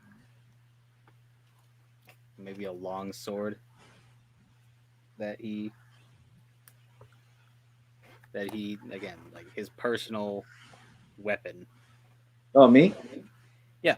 Oh, I had a sickle, I Oh, think, I'm or scythe sorry. or something. Oh, I'm sorry. I was talking to Khalid. Oh, okay. He failed his greed check. Ooh. So yeah, you find this probably this very finely crafted long sword that Zelamir had put a lot more extra effort into this. It's very ornately, decorated, but it is definitely a very serviceable sword. So I assume maybe you could probably get like a quite a probably get let's see a long sword is normally 2 gold. You could probably get double that maybe. Right. Or I'm maybe going to. Can I take? So he probably has artisan's tools of some kind for blacksmithing. Can Yeah. I do a crafts check to scuff his mark off of it? His backwards rune that he uses as his signature. Uh. Yeah. You can roll for that. All right. That way, just it isn't distinguishable as his.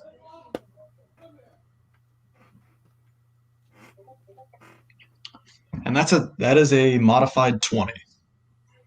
Yeah. You definitely are able to kind of get rid of that. Get rid of his touch mark. To Oink. as if it never existed.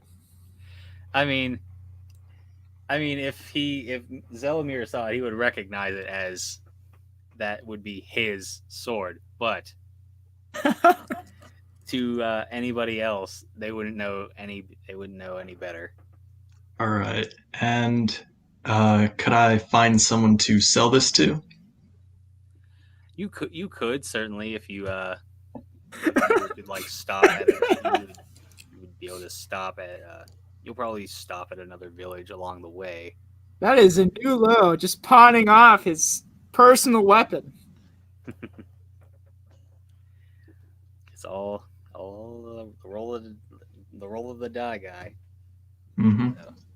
So you now have your ill-gotten goods, I and have 4 gold. yeah, Before then, I had 1 silver, so I'm going up in the world. yeah. So you now have the broad sax that Zelamir gave you as a gift, and now you also have his personal longsword. All right. So you So I guys are guess, heading- uh, you guys are sorry. yeah, we head over to where Khaled is, and I guess we just pick him up. All right. So you're probably you guys are just gonna continue on going, and eventually, I assume you're just gonna follow the Alfar way the whole way up, as far as you can. You know.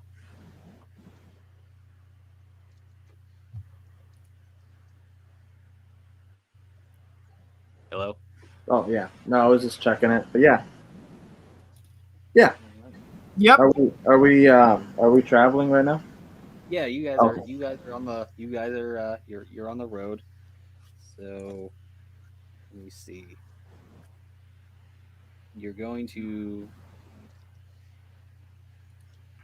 spend the next couple hours traveling. And you're going to find yourself in Rottenwood Bay, Oh, which okay. is it's the closest settlement on the Alfar Way. It's a much smaller settlement than Streamy Cove. It's a little like under half the size. It's Streamy Cove is about 200 people. Rottenwood Bay has 120. So it's a much smaller settlement.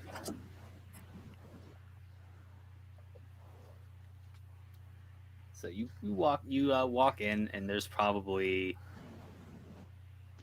I don't know, maybe like 20 or so roundhouses, as opposed to the more 50 that you would see in Streamy Cove.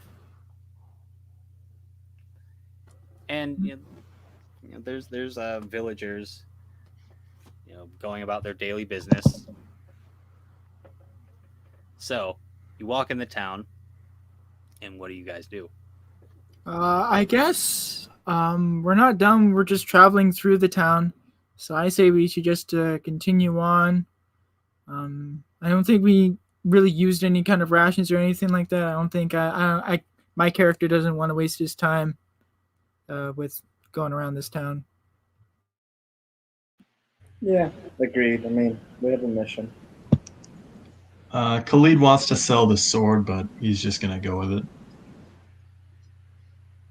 I mean, what you could do is you could roll your flaw, and I'm gonna say you could roll your flaw, and if you fail that one, like you have to like try and sell this sword to somebody. Oh, but I would think being greedy, you want to sell it for the highest price possible. So you kind of want to haggle it to something that kind of trick somebody into wanting to. Yeah, wanting to pay the premium for it.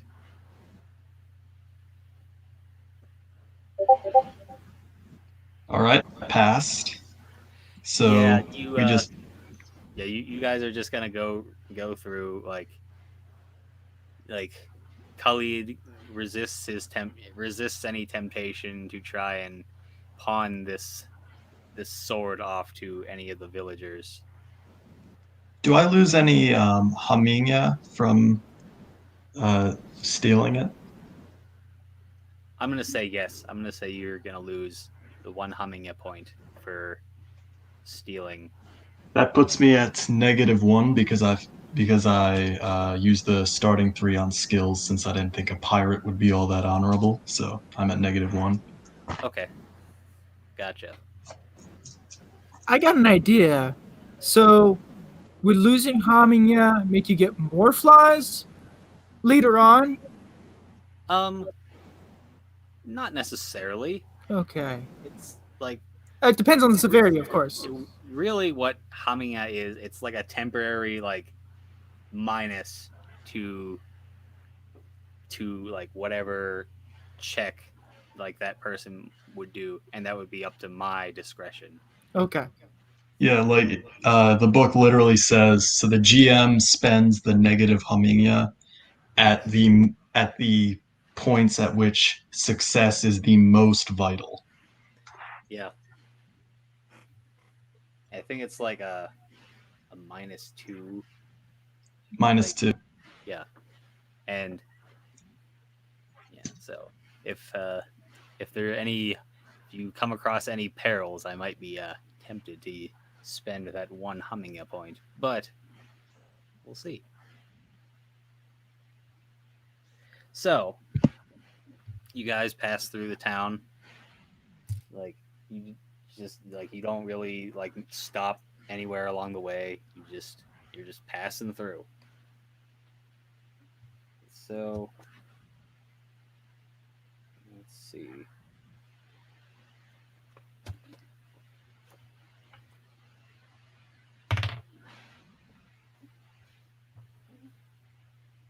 Okay, so maybe about a couple miles out of Rottenwood Bay, you can see something. You see something off to your left, like in the grass. It's not moving, and it's kind of it seems to be it seems to be like kind of low to the ground, but you definitely see something like on the ground.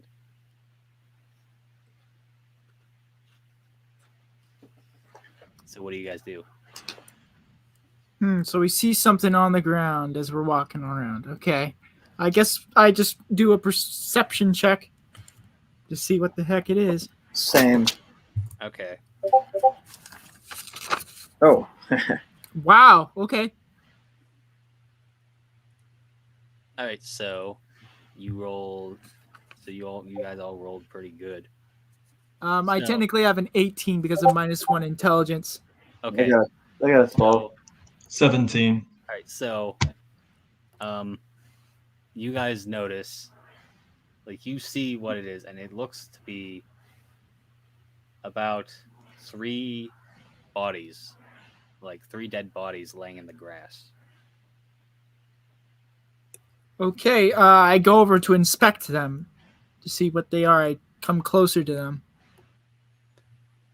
So you're gonna walk up to these bodies, and they are, you can tell by like the gray colors of their clothes that these were outlaws. These were outlaws that were slain, by something, and you can tell that these bodies are very fresh. Even by the touch, they're actually still kind of warm to the touch. So these outlaws were killed like within the last couple of minutes. Oh, so either they're killing. Okay, so I go to Warner and I say either there's adventurers like us who are help trying to figure out what's going on, or maybe they're killing their own kind, or they're killing their own kin. So I think it's just probably just some other adventurers like us. So maybe that's some good news for us. We could use as much help as we can. Can I inspect the men? Can I see if I know possibly where, if they're from this village or any specific area? Yeah, go ahead. I want to be able to see if they're truly adventurers or if they're just from the town. What Again, do I roll for? they're outlaws, so they Oh, basically just live like on the outskirts of any village. oh, they're outlaws. Yeah. Okay, well, um, Maybe you could still see what kind of outskirts they can, like where they Yeah. were originally from. okay, is that world lore? Yeah, I'm gonna say make a world lore check. Okay, well, let's see. That is a 10. Okay, so you kind of inspect the bodies, and you can't necessarily determine where exactly these outlaws come from. They seem to be coming from really just all over the place throughout the region. You can't pinpoint any particular settlement that they might have come from. But you do notice all three of them have this kind of like this tattoo on their right, like their upper arm. It's an upward facing like arrow, like a from like a bow and arrow, and it's surrounded by like it's encircled by 9 dots. And you would think, you maybe think for a second, it looks kind of like very similar to the symbol for the Temple of the Source, which I believe is for Scotty. But that couldn't be possible because none of these are high men. They're outlaws. So what do you see, Warner? Wait, so something like kind of like this? Actually, it's more like the one with like the bow and the arrow, just without the bow. Oh, okay. Like this one? So it's just like that arrow facing upwards, and it's encircled by 9 dots.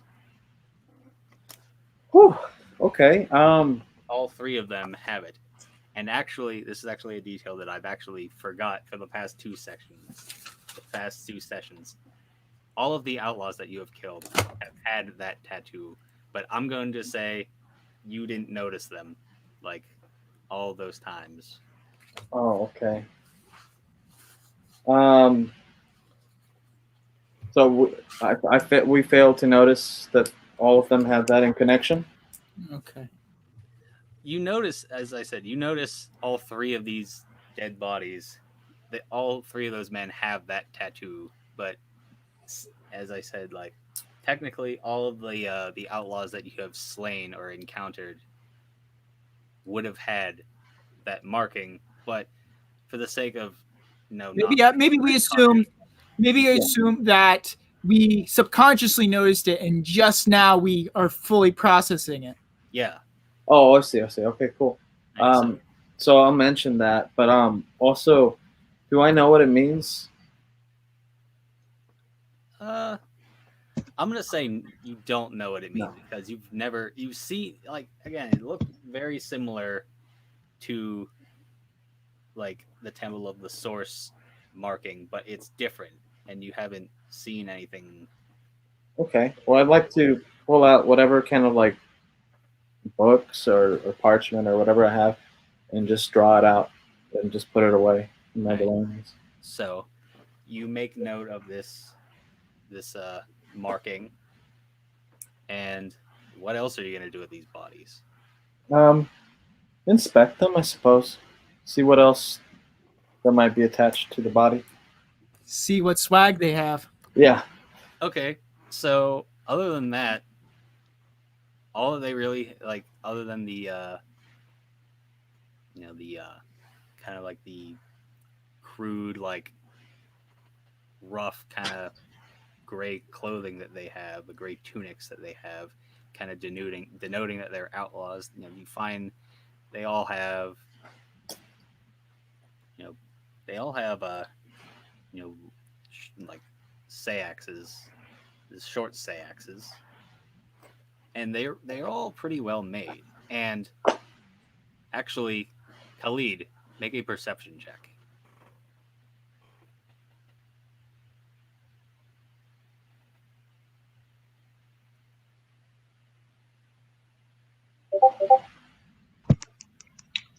Four. Unfortunately, you don't notice like what originally happened was all of these guys had the that backwards Sigrun, the Z marking. All of their weapons have that marking, but since you failed your check, you didn't notice this. Like they were probably just kind of like covered, like there's probably like some specks of blood that covered up that marking, so you didn't really see it. So All right. So I guess we continue on our way. Okay. So you're just gonna, obviously, Warnar makes note of these bodies and the marking they have on it. Seeing you don't really notice anything more about them, so you just carry on your way back. You just walk back to the trail and be on your way. All right. So how long does it take for us to get to that red dot? I'm gonna say I'm gonna say that you spent that. You kind of did a short a short rest as you were were inspecting these bodies. So I'm gonna say it's gonna take. It's gonna be almost nighttime when you reach that next dot. All right. So now that first of all, you want to. It's dark now. You guys are probably, tired from walking all day. Do you want to set up camp and rest for the night? That would actually be a very good idea, actually. Okay, so let me see. Survival.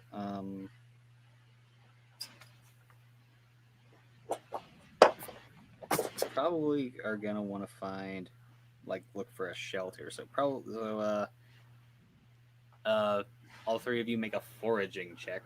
I think that's how you do it.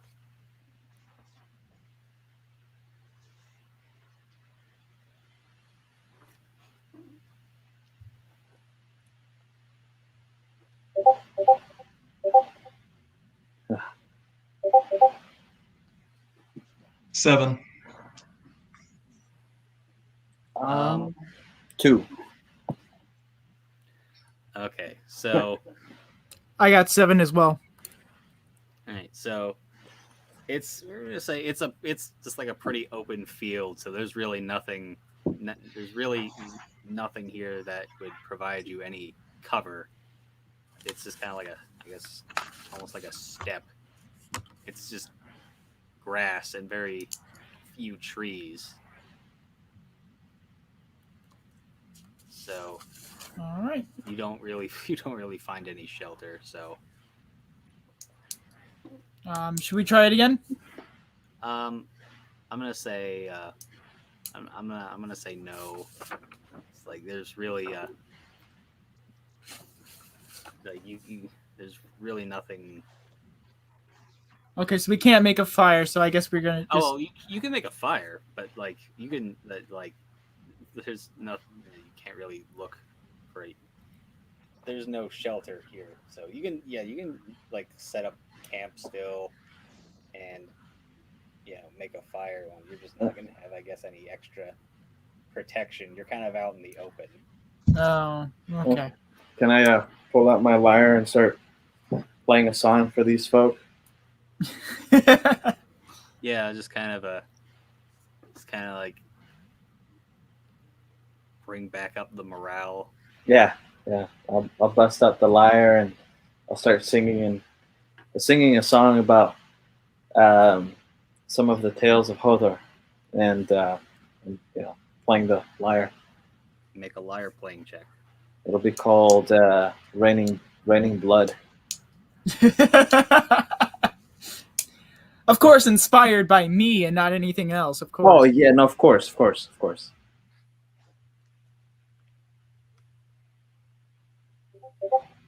Okay. Well, let's see. That's actually. Hold on, real quick. +1, +3. That is a 9, I believe. So it's just kind of mediocre. Yeah, this is you just kind of make something up off the cuff. It's kind of rough, but you guys kind of get the message across. Is this roll for this? Is this roll for the lyre playing and the singing, or is it just like for one instrument? 'Cause Okay. if it is just for one, I'd like to roll for the other. Yeah, Pretty go bad. ahead. Yeah, go ahead. Roll for singing as well. Okay, cool. Let's watch. This is gonna be a D1. This is gonna be 1. Well, you don't like so a lyre playing check. That's a check to see if you can like impress someone. But Oh like yeah. Yeah, you're not trying to impress anyone. You're just trying to keep the spirits high. Yeah. It's like yeah. if So somebody's you, it's like if somebody's shouting encouragement, it's not what they're saying, it's that they're saying it, you know. Hell yeah. so Well, my singing, I got a 16 for that one. yeah, like your poetic prowess is a lot better than the musical. So you have a little bit of a work to do on your composing of this tale that you are telling of Macrobius beheading everybody. Giant spiders and people halfway to decapitation. Okay, so you guys set up camp, and now you are going to. The moment my head touches the pillow, I instantly go to sleep, and I guess we just wake up in the morning. Unless if something happens, of course. Uh, um, I'm gonna say, yeah. Everybody, as everybody goes to sleep, everybody make perception. You guys are all pretty tired, so this is gonna be a fairly high roll because you guys basically, as soon as you guys lay down, you're gonna. 18. Well, natural one. Oh. Well, so Yeah. Yeah. Khalid is just out like a rock. It's like he's just like completely like as you said, as soon as his head touches that pillow, he's out. He doesn't hear anything. He's out like a log. Same with Macrobius. He's pretty tired. Now 18. Warnar, he kind of like as he's like laying there, you can kind of hear some voices, like kind of probably like 50 feet away. You can't make out what they're saying. It's like they're speaking in a different language.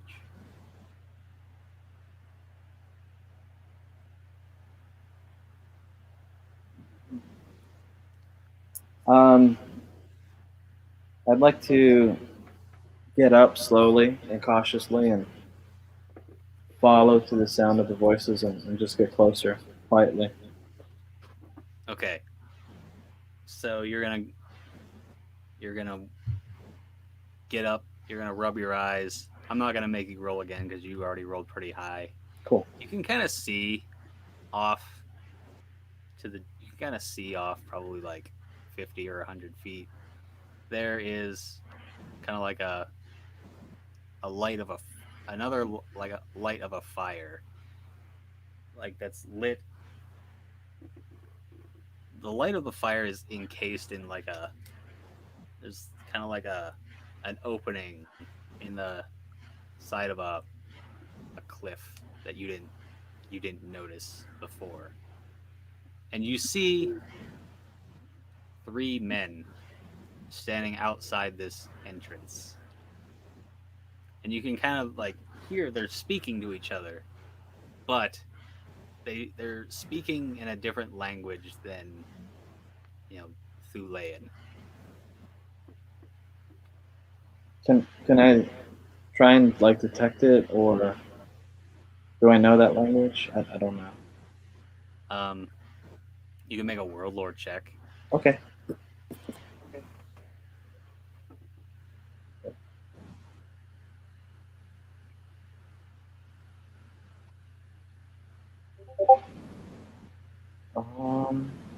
That is 14. I'm gonna say it sounds kind of like a modernized version of the language the Commission people like used to speak. So Like I don't know it. you don't. I'm gonna say you've heard them speak. You've picked up maybe like a couple of words, Oh, okay. but you can't like make out any discernible like sentence out of it. So I can't tell like what any like major keywords. Any like can I tell their You like if hear their them talk. intentions are good or bad? You can pick out a couple of words. You pick out the word um, boat. You pick out the word boat, and you can pick out the word um, captives. Okay. I guess I'll return back to our camp, and with the intention of in the morning I'll tell Macrobius because I don't see any raised for alarm. The only thing that I see raised for alarm is that it's kind of odd that these people are camping close to us, and they're not part of our party. But with my judgment, I don't think that they're really up to anything bad. Oh, really? All right, so you That's your decision, man. so you're just gonna Can I wake up Macrobius? you can wake somebody up if you I mean, I just met Khalid, so I'd rather wake up Macrobius specifically. okay, so you're gonna go with the person that you trust the most, maybe. I mean, yeah. Like I don't want to raise alarm. I don't want to wake up the whole camp. Okay, so yeah, go ahead and I guess I'm gonna have Macrobius make a I guess would it be a will or a con check to see if he awakens? That'd be Will. Let's make a will check and see if you wake up. Okay, I got a 16. All right, so yeah, you definitely you like kind of like your eyes flutter open as Warnar kind of just tries to awaken you. Oh, what is it? What is it, Warner? So, while you all were sleeping, I heard that these 2 years. Khalid interrupts you by snoring very loudly. And I'll be like, as I was saying, I heard with these 2 years, some voices off into the distance. They're not from our usual spot. They're not from our men. There's another camp going on off in the distance. I got close to it, and I heard them talking about something about a boat and something about captives. Huh. So, The weird thing is, why is there a camp so close to ours? not just that, but do you recognize anything else? Is that all? Yes, the language was loosely. It sounded like. Sorry, I forgot. Commission. Commission. Yeah, that's right. That's the language. It sounded very much like that. I was unable to understand the whole conversation. That is curious. That is not very common language here. So maybe it's very unusual. I don't know whether we should get involved or use what we have with us. I mean, Khalid knows how to speak that, so maybe. Should we get him involved? Should we wake him up?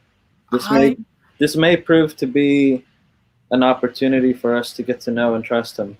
I don't know. I mean, the thing is that you heard captives in boat, and we just freed up a bunch of women who were taken captive. So maybe they could tell us what's going on.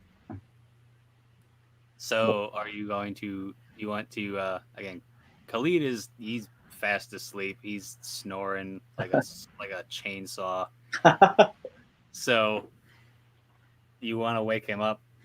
I'm a curious cat, and I'm not very intelligent. I got only 8 as a value, so I'm saying just wake him up.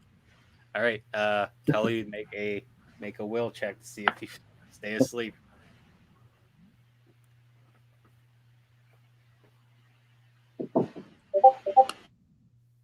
Natural 1. You Wow. So I try shaking him, and very clearly he doesn't wake up. Yeah, I die. Yeah, he's basically dead to the world at this point. He was so tired from wandering off that he just it's like nothing in this world could wake him up. So I'm just like, I'm shaking him like crazy. I'm slapping him across the face. Wake up, wake up, wake up. And he's just snoring. I even start making sure he's alive, first of all. You can definitely tell he's alive. He's snoring still. But like I'm talking about like comatose. Yeah. Like I try pinching him and he doesn't react. Okay. I guess I don't know if I want to push the roll and try it again, or whether we should just give up. But it's intrigued me enough that maybe we could use him. I mean, what do you think, Warner? Well, here's the deal. You may seem a little impulsive at times, my friend. However, I admire action, and you are a man of action, and I trust your action. I say we give it a second go, and I'd like to try and wake him up now. All right, now you try slapping around. Apparently, slap like a girl. Well, that's the thing, my friend. Not everyone wakes up to slaps. Some people wake up to the chirping of a song. So yeah, I'd like to, I guess, sing to him or something. Try and wake him up with my high-pitched singing. Okay. But wait a second. That's not a very good idea, because there's a camp over there, and we don't want them here knowing that we're awake. No. Well, you were just yelling, "Wake up, wake up." Oh, that's right. Don't worry, my friend. I'll whisper it into his ear, very close to his ear. I'm not afraid. Not like there's a plague. Oh shit. Okay. Well, that's already a 19. But I mean, if we want to go further, I have things. Yeah, you definitely. So what are you gonna do? You're gonna play him a song? No, I just want to sing in his ear. I want to Khalid, wake up! It's time to wake up. For the gods are watching from morning already. Okay. It is not morning, but it is time to get up right now, please. Oh, Warner, I'm telling you, I had the craziest dream. There was like a bear mauling me. Yeah, well, that was probably. If I wasn't able to wake you up, there might have been a bear mauling you. So, wake up. We have words to discuss. Macrobius, you're much more eloquent with words than I am.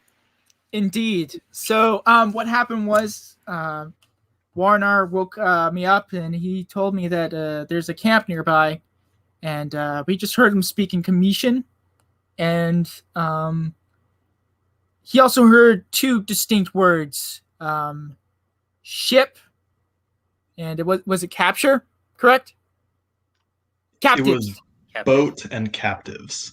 All right, so those are the 2 that we heard, and I think it's good enough that we should probably check it out. I think we're close enough to the next dot, which I think is another camp of where they're taking place. So maybe we could use your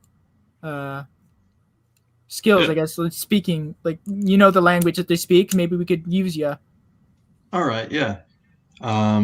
So should I do a stealth check to approach them? you can do that, or if you want to listen in, if you want to listen in and try and understand, because again, you understand their language. So if you want to, you can either like approach them, like get a little bit closer and try and understand what they're trying to say. I Mhm. mean, if you want to be really sneaky, I could cast like a spell of darkness around you. Well, without sneaking and without using spells, I'll just get like about how close you guys were and see what I can hear. Okay, roll perception then.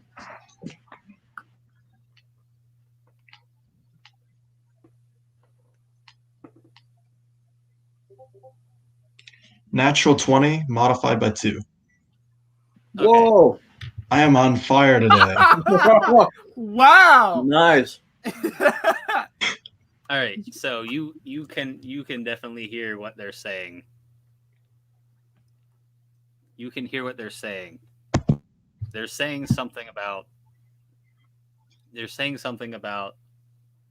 They're taking like a bunch of these captive like women, and they are going to take them to a ship that's going to depart, say, on Thursday. Like Thursday in the night. And they are kind of arranging like a payment. And they're going to they're arranging about 100 gold. But there's also another thing that you kind of like notice. Like one of the voices to you, Khalid, it sounds somewhat familiar.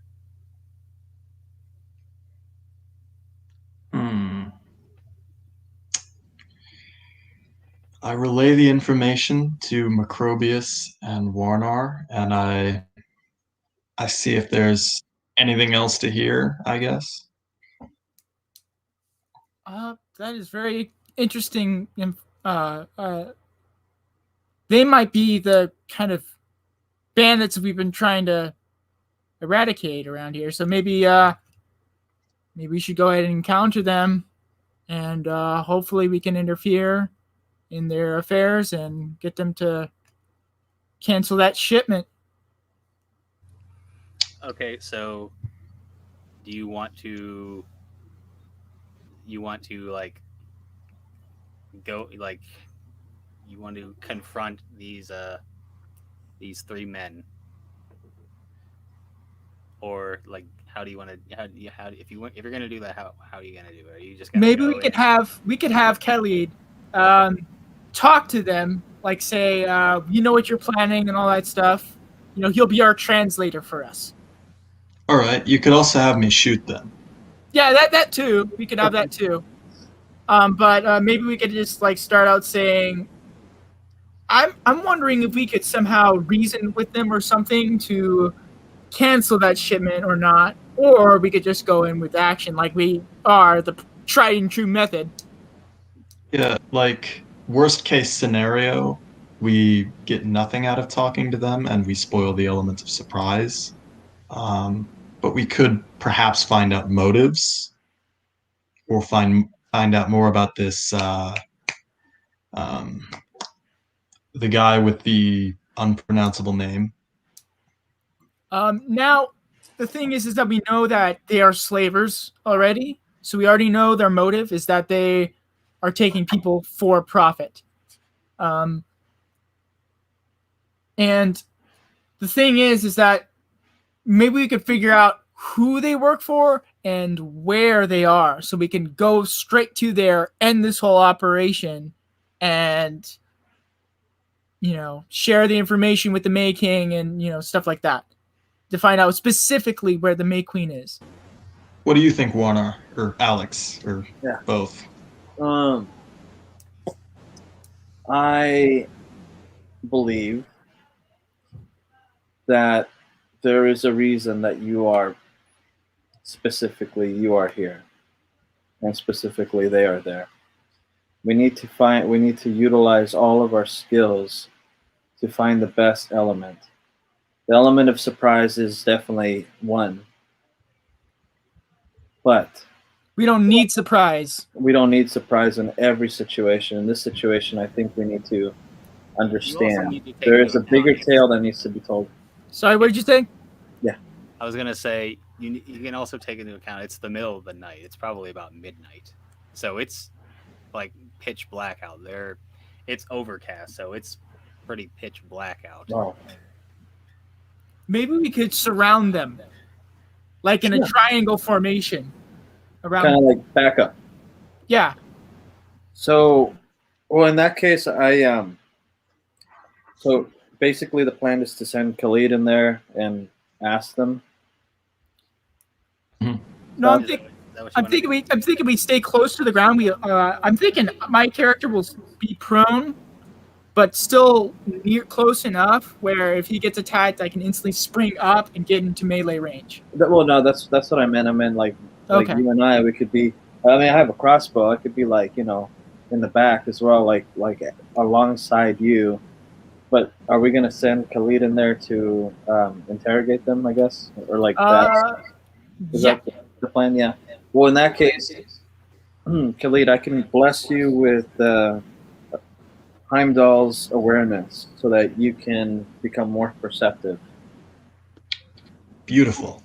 So I'd like to like cast a spell around him, like I guess just touch him on his forehead and just say, Heimdall blesses you to be able to see, hear, and talk better than any man for the next round.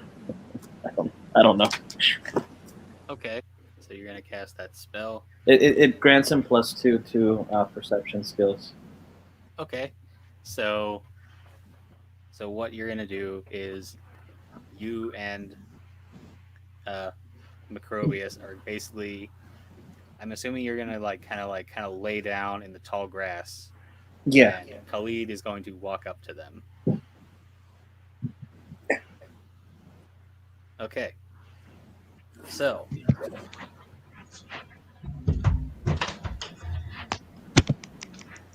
Right, so I guess. So you do that, and Khalid very slowly starts to make his way towards this group of people.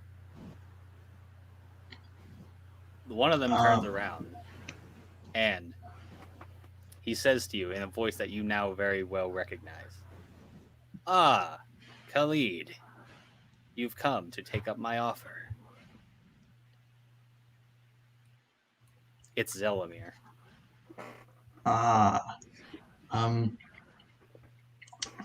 Zelamir, I understand your name to be. Correct? Yeah. I say to him in Commission. He also says to him, he kind of like gets a little bit annoyed, and he says, "You may now only refer to me as Himeros." As what was that? Himeros. Himeros. Yes.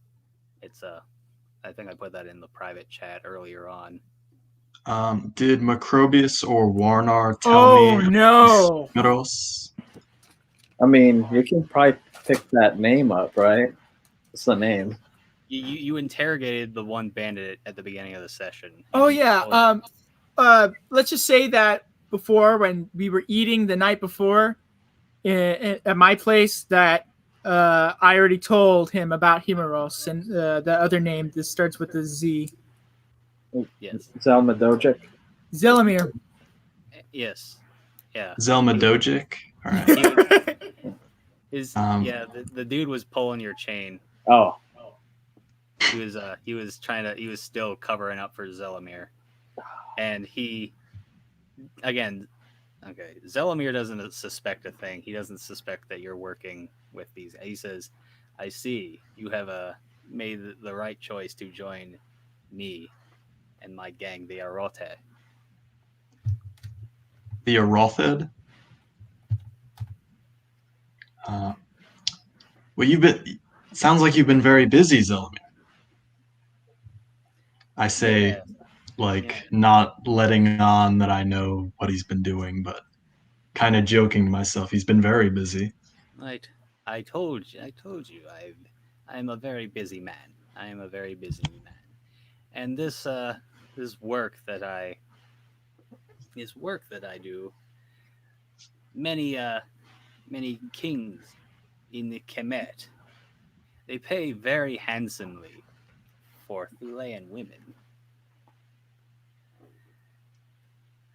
And Nice, yes. I find this out. I find this out in my many trips to to Kemet, and I figured it's a business that's worth getting myself into. It makes me a lot more wealthy than this blacksmithing job. Very soon, I will be richer than any king in this whole land. Should I roll my flaw to see if I just Oh, the plot thickens. Oh, betrayal. Let's see. Yeah. Just to see what happens. Roll your flaw.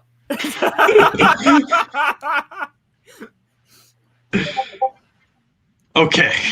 We're good. We're good. You stay loyal.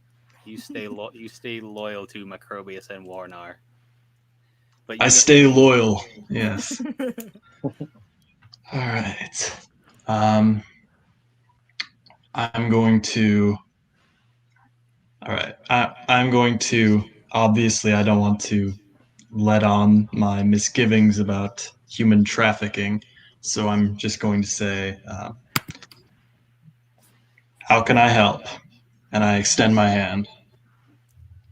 He also extends his hand, and you can see that also on Zelamir's arm, he has that same tattoo that those guys had, that Warnar had kind of sketched off of those dead bodies.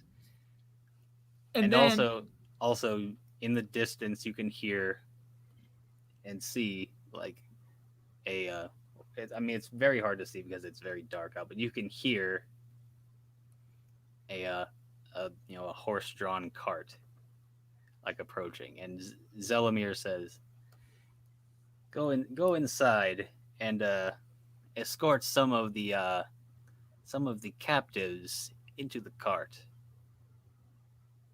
They will be in shackles, so they will not. There is no risk of them running away. You have a weapon, so."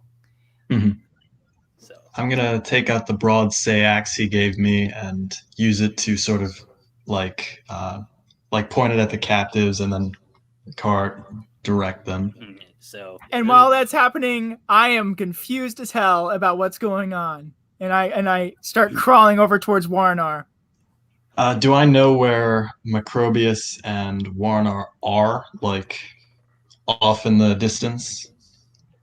you can assume that they're probably within 50 feet, like somewhere like crouched down in the grass, but it's so dark you can't exactly tell where they are. But you can assume that they are very close by. I suppose there's probably nothing I can do without literally just saying what I'm doing, which would be bad form. Like there's probably nothing I can do to Wait a second. Let them know that I'm playing along here. Maybe you could do something like in those movies where the spy has to say something to signal, but we didn't agree what that would be, so he's in kind of a pickle.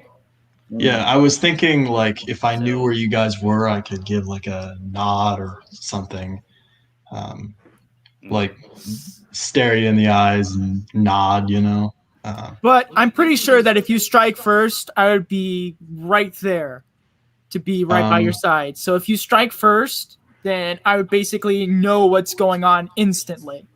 Yeah. So, how many people are driving the cart? Just one? there is another man who came in with the cart, and he hops down. He goes to assist you. There's about 10. There's about 10 of these women. So there are a total of 4 men here now, Yes. because there's Zelamir, 2 others, and then the cart driver. Hmm. Yes. Okay, so you're going to help. You are going to help. Okay, so you're going to go in and you're going to kind of like herd these 10 women into this cart that's full of hay, and this other guy is going to help out. Now, Macrobius, make a perception check. What is, let me see, what is the mod for perception if it's dark out? I gotta look. The mod for it, it's intelligence. Yeah, but there's like a specific like kind of like a minus for like if it's really dark out because it's pitch black out. I think it might be up to. Okay. I mean, we don't have to play exactly by the rules. It can be up to your judgment, but if you want more guided judgment, it's a +5 to the DD. Normalized in pitch black darkness, or actually, okay. I'm gonna say I'm gonna give you it a -3 because I'm assuming when it means pitch black darkness, it's like a. Okay, I think you rolled pretty high enough. okay. You recognize one of the women as your sister Hera. Oh my goodness! Wow. Khalid's gonna die, isn't he? Macrobius is gonna kill him. Because at this point, I think that you're betraying me. Because I see that. So I don't know if I should control myself or not. Make a willpower check. Absolutely. Make a willpower check to kind of like, and if you fail, you like kind of like you just kind of like charge forward in just anger. Okay, so I got an 18.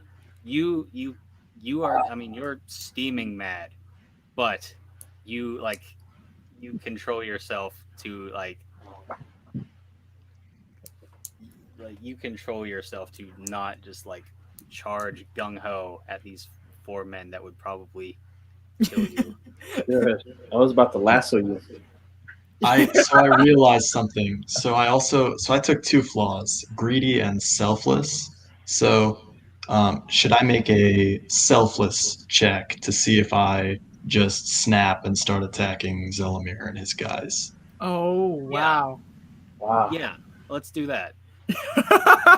These flaws are interesting, aren't they? Yeah, they are.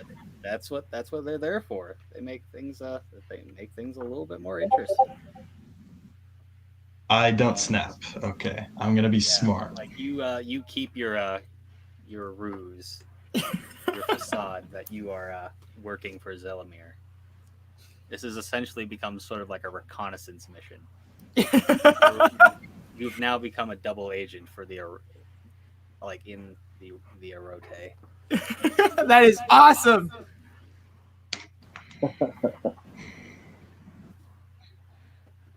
And to think, we were just gonna shoot them. Yeah. All right, so the man like driving the cart just kind of like very kind of roughly just shoves these women and covers them up in the hay. And then he gets up and then he just kind of like cracks the reins and the horses just kind of start moving off. Do I have the chance to, like, while I'm escorting them on, say anything encouraging, like help is coming or anything, without it being overheard? You can try, but I'm gonna have to like.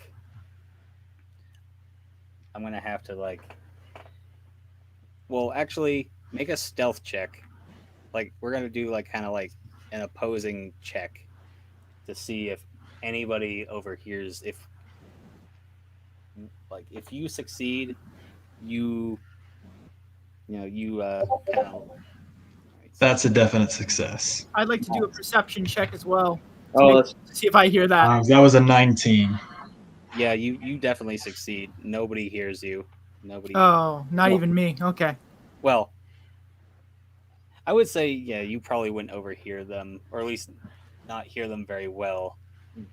But you definitely get the message across, Khalid, to the women that you're not with them, that you are, working with some people who are going to save you. To just not worry, like, help is on the way. Like, you're not going to get shipped off to a faraway land and basically be, the sex slave of some sort. Okay. So, I kind of want to go after the cart because my character doesn't know. So my character is gonna like try to stealthily, like as quick as he can, try to follow the cart. I guess. Okay. And I'm following him too. You're gonna follow him. Yeah. The lead would like to follow, but he understands that he can't just leave, so he goes to talk to Zelimir.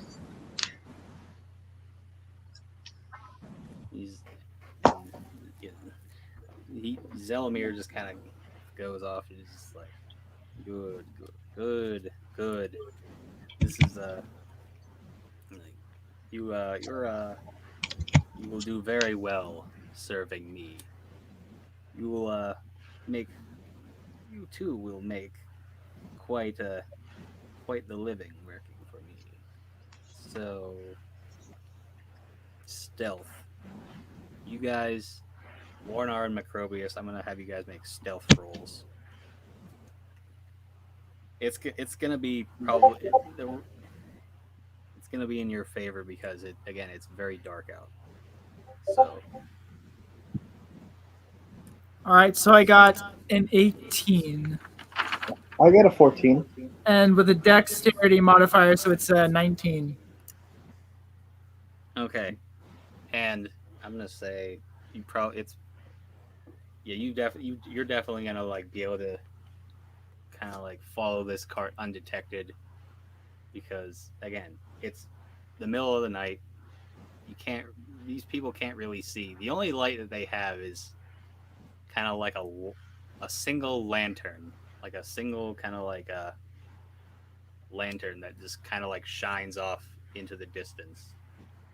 That's the only light that they have, and that's not anywhere where you are. So yeah, you definitely are able to make your way up to this moving cart. All right. So I want to see if I can do a stealth takedown and see if I can get the guy on the horse, jump on, and just I'm gonna say make an acrobatics check to see if you can jump onto the cart. Because and by the way, I let Warnar know that I'm gonna do this, so he knows what to expect. Okay. And I got a perfect one. Ooh. you hop onto this cart, no problem. You match the speed and you just like hop on, no problem. So I'm gonna say you hopped on probably the rear of the cart. All right. The driver of the cart didn't hear you. You rolled your stealth high enough, so you hopped onto this cart without the guy hearing or detecting anything unusual.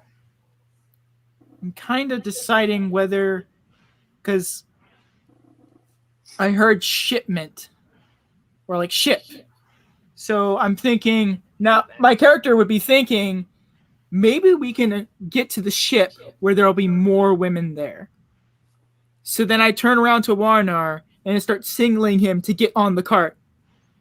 Okay. I'll try and climb on there carefully, like not do any like backflips or anything. Just climb onto it, like Probably grab moving hold. about it's probably moving at about like anywhere between like 3 or 5 miles per hour. So make an acrobatics check. Gotcha.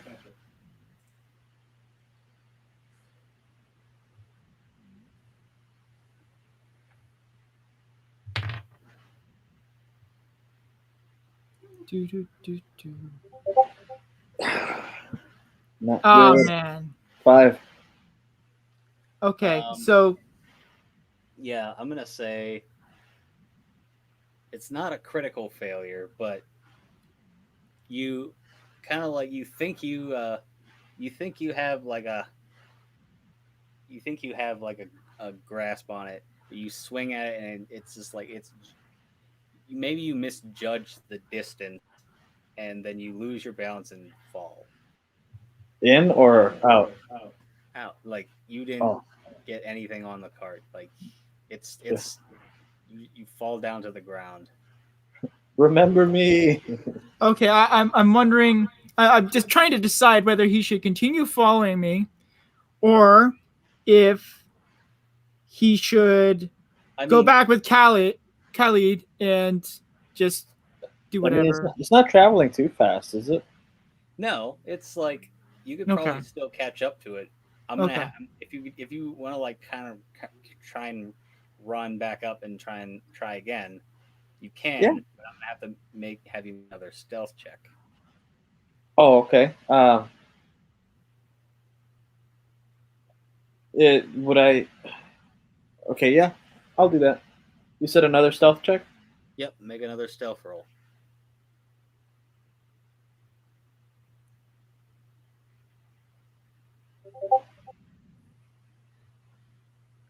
Just a 14. Oh, I'd say that's good enough that's good enough. You're able to catch up to the cart, and you're able to catch up to the cart without being detected. Is like the noise of like the squeaking of the wheels like in the grass, is it Oh, masks the sound of you running up behind the cart and yeah. jumping on. I'd like to attempt to jump back on. I'm gonna say I'm gonna say like you did. You've already jumped onto the back of the cart with Macrobius. Whew. All Sweet. right. All right. So That's not bad. I tell Warner. Okay. So we're just gonna let him drive us to there because there's probably gonna be a ship, and hopefully we can stop that shipment. Sounds like a plan. All right. And Okay. so, what is Kali doing in the meantime? Okay. So Zelamir is kind of showing Khalid around this particular like stronghold, and this stronghold appears to be almost like a kind of like a temple of sorts that's been kind of sacked and you know converted into like kind of a makeshift prison. In this in on the first floor, you walk into this kind of this you know octagonal shaped room, and in the center of the room there is a statue that has it's like a marble statue that's had its head like broken off, Ooh. and its head just kind of lays at the feet of the statue. There are like four ways that you can go. Like behind you is the entrance where you came in. There is like a little hallway that goes off to the left. Another one going off to the right, and another one, a kind of a much narrower hallway that goes straight back and kind of breaks off into left and right. It's a very symmetrical looking, uh, symmetrical looking area. And Zelamir leads you off to the right, and he takes you down some steps, and you go down these steps, and they turn, and we lost We lost Cameron again. Oh yeah. Oh, he'll probably jump back on. But anyway, Khalid, And he's back. you there, Nothing. Cam? It was nothing. I pressed the wrong button. Oh, That's okay. okay. So, Zelimir is kind of giving Khalid the grand, kind of like the tour of the complex. He's taking him into the prison and taking him to the right, down some stairs. The stairs go down and then they curve and like they turn 90 degrees and go down some more into another area, and there's 3 large cells, and you can see there's about 2 of the cells have women in them. One of them is empty because those ones, like, you can assume that those ones were just those women that you just put on that cart came from that cell. And down there you can see this kind of a variety of things. There's about 2 long tables and a large supply of food and some mead. And there's two of these bandits is hanging around, acting as guards.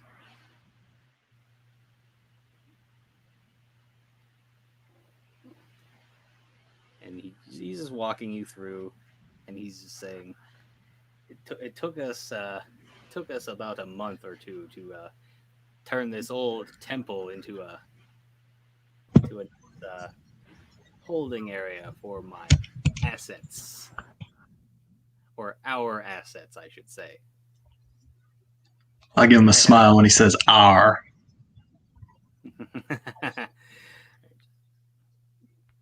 I have, or rather, I had 5 of these.